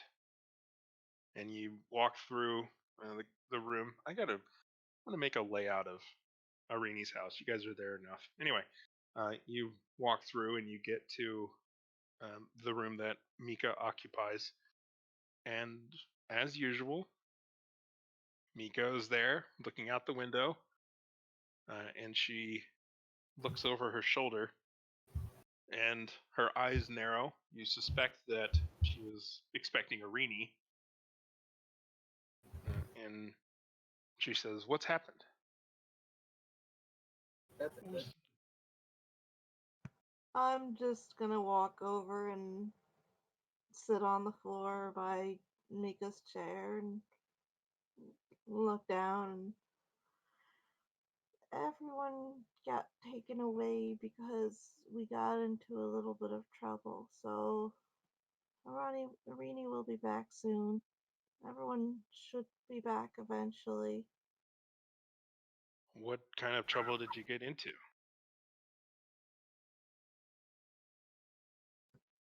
Trouble around the castle. But what did you do to get in trouble? Oromis got caught creeping around, and then things spiraled a bit. Why was he creeping around?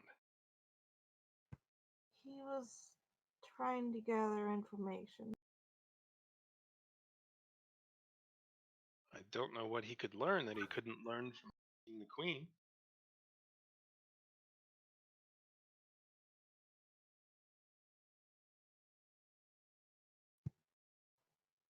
We're doing our best, okay?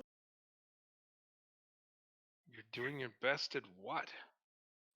At getting your body back and everything, and all our jobs. We have a lot going on right now. Not just getting your body back, but trying to deal with Morningstar and Tiamat and other stuff. She stands up and she looks down at you and she says, "My body is not in the castle, and if there is anything in the castle that is needed, I'm certain that the queen would give it. And if necessary, I will go to the king myself and demand it, and I assure you it will be given. Don't worry about Morningstar. Don't worry about my sister. The only thing you need to do is help me. And if you help me, it'll all be okay because I can take care of it. That is the only thing you need to worry."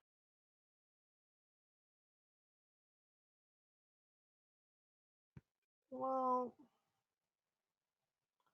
right now we also need to worry about getting the Bubble of Whispers back. Back? Yeah. Is that in the castle as well? No. No, that was taken by real.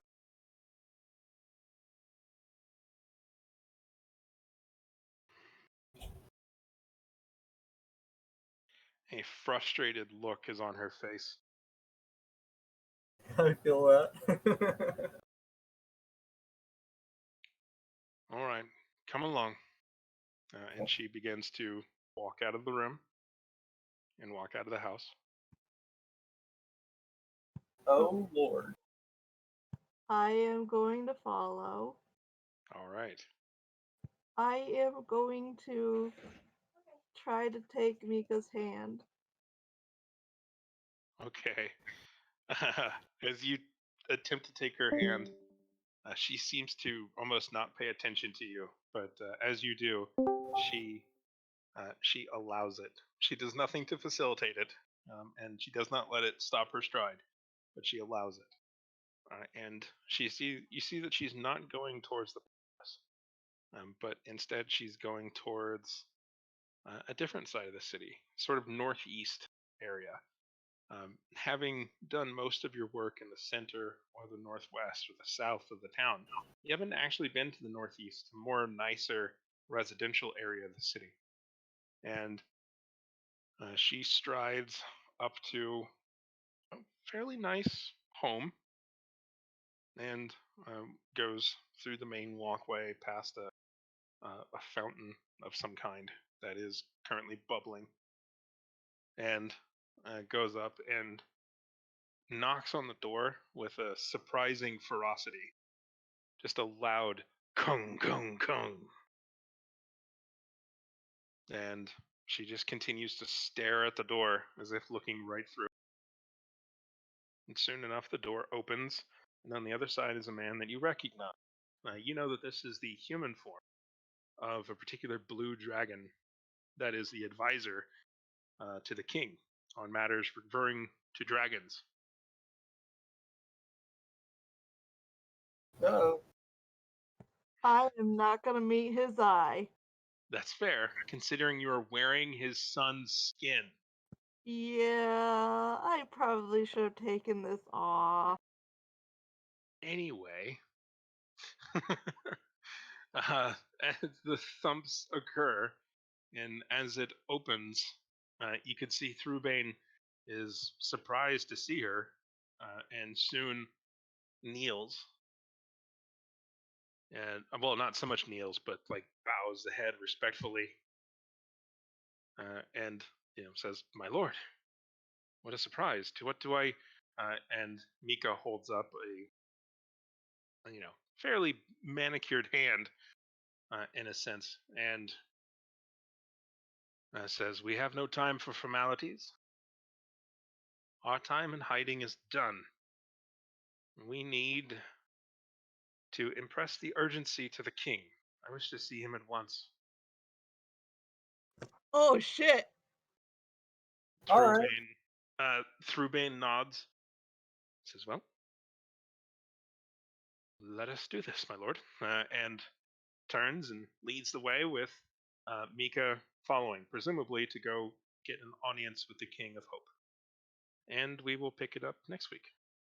All right. All right. Okay then. Okay. I will add the shit. post-credit scene The revolution. is dark waves of an ocean going up and down, crashing of the shores as they continue to go, and a big wave comes up and goes out to sea, and just for a moment you see a scorched red lobster plushie, and then another wave comes over. No, my Philbin. So we will pick this up next week. Everyone good for next week? Yeah. Yep. Yeah. Alrighty. Cool. Oh, that was fun. Everyone got some time in. You guys are still split. How do you guys feel about, because again, it's one of those things like I want to give everyone some time and kind of bounce it around a little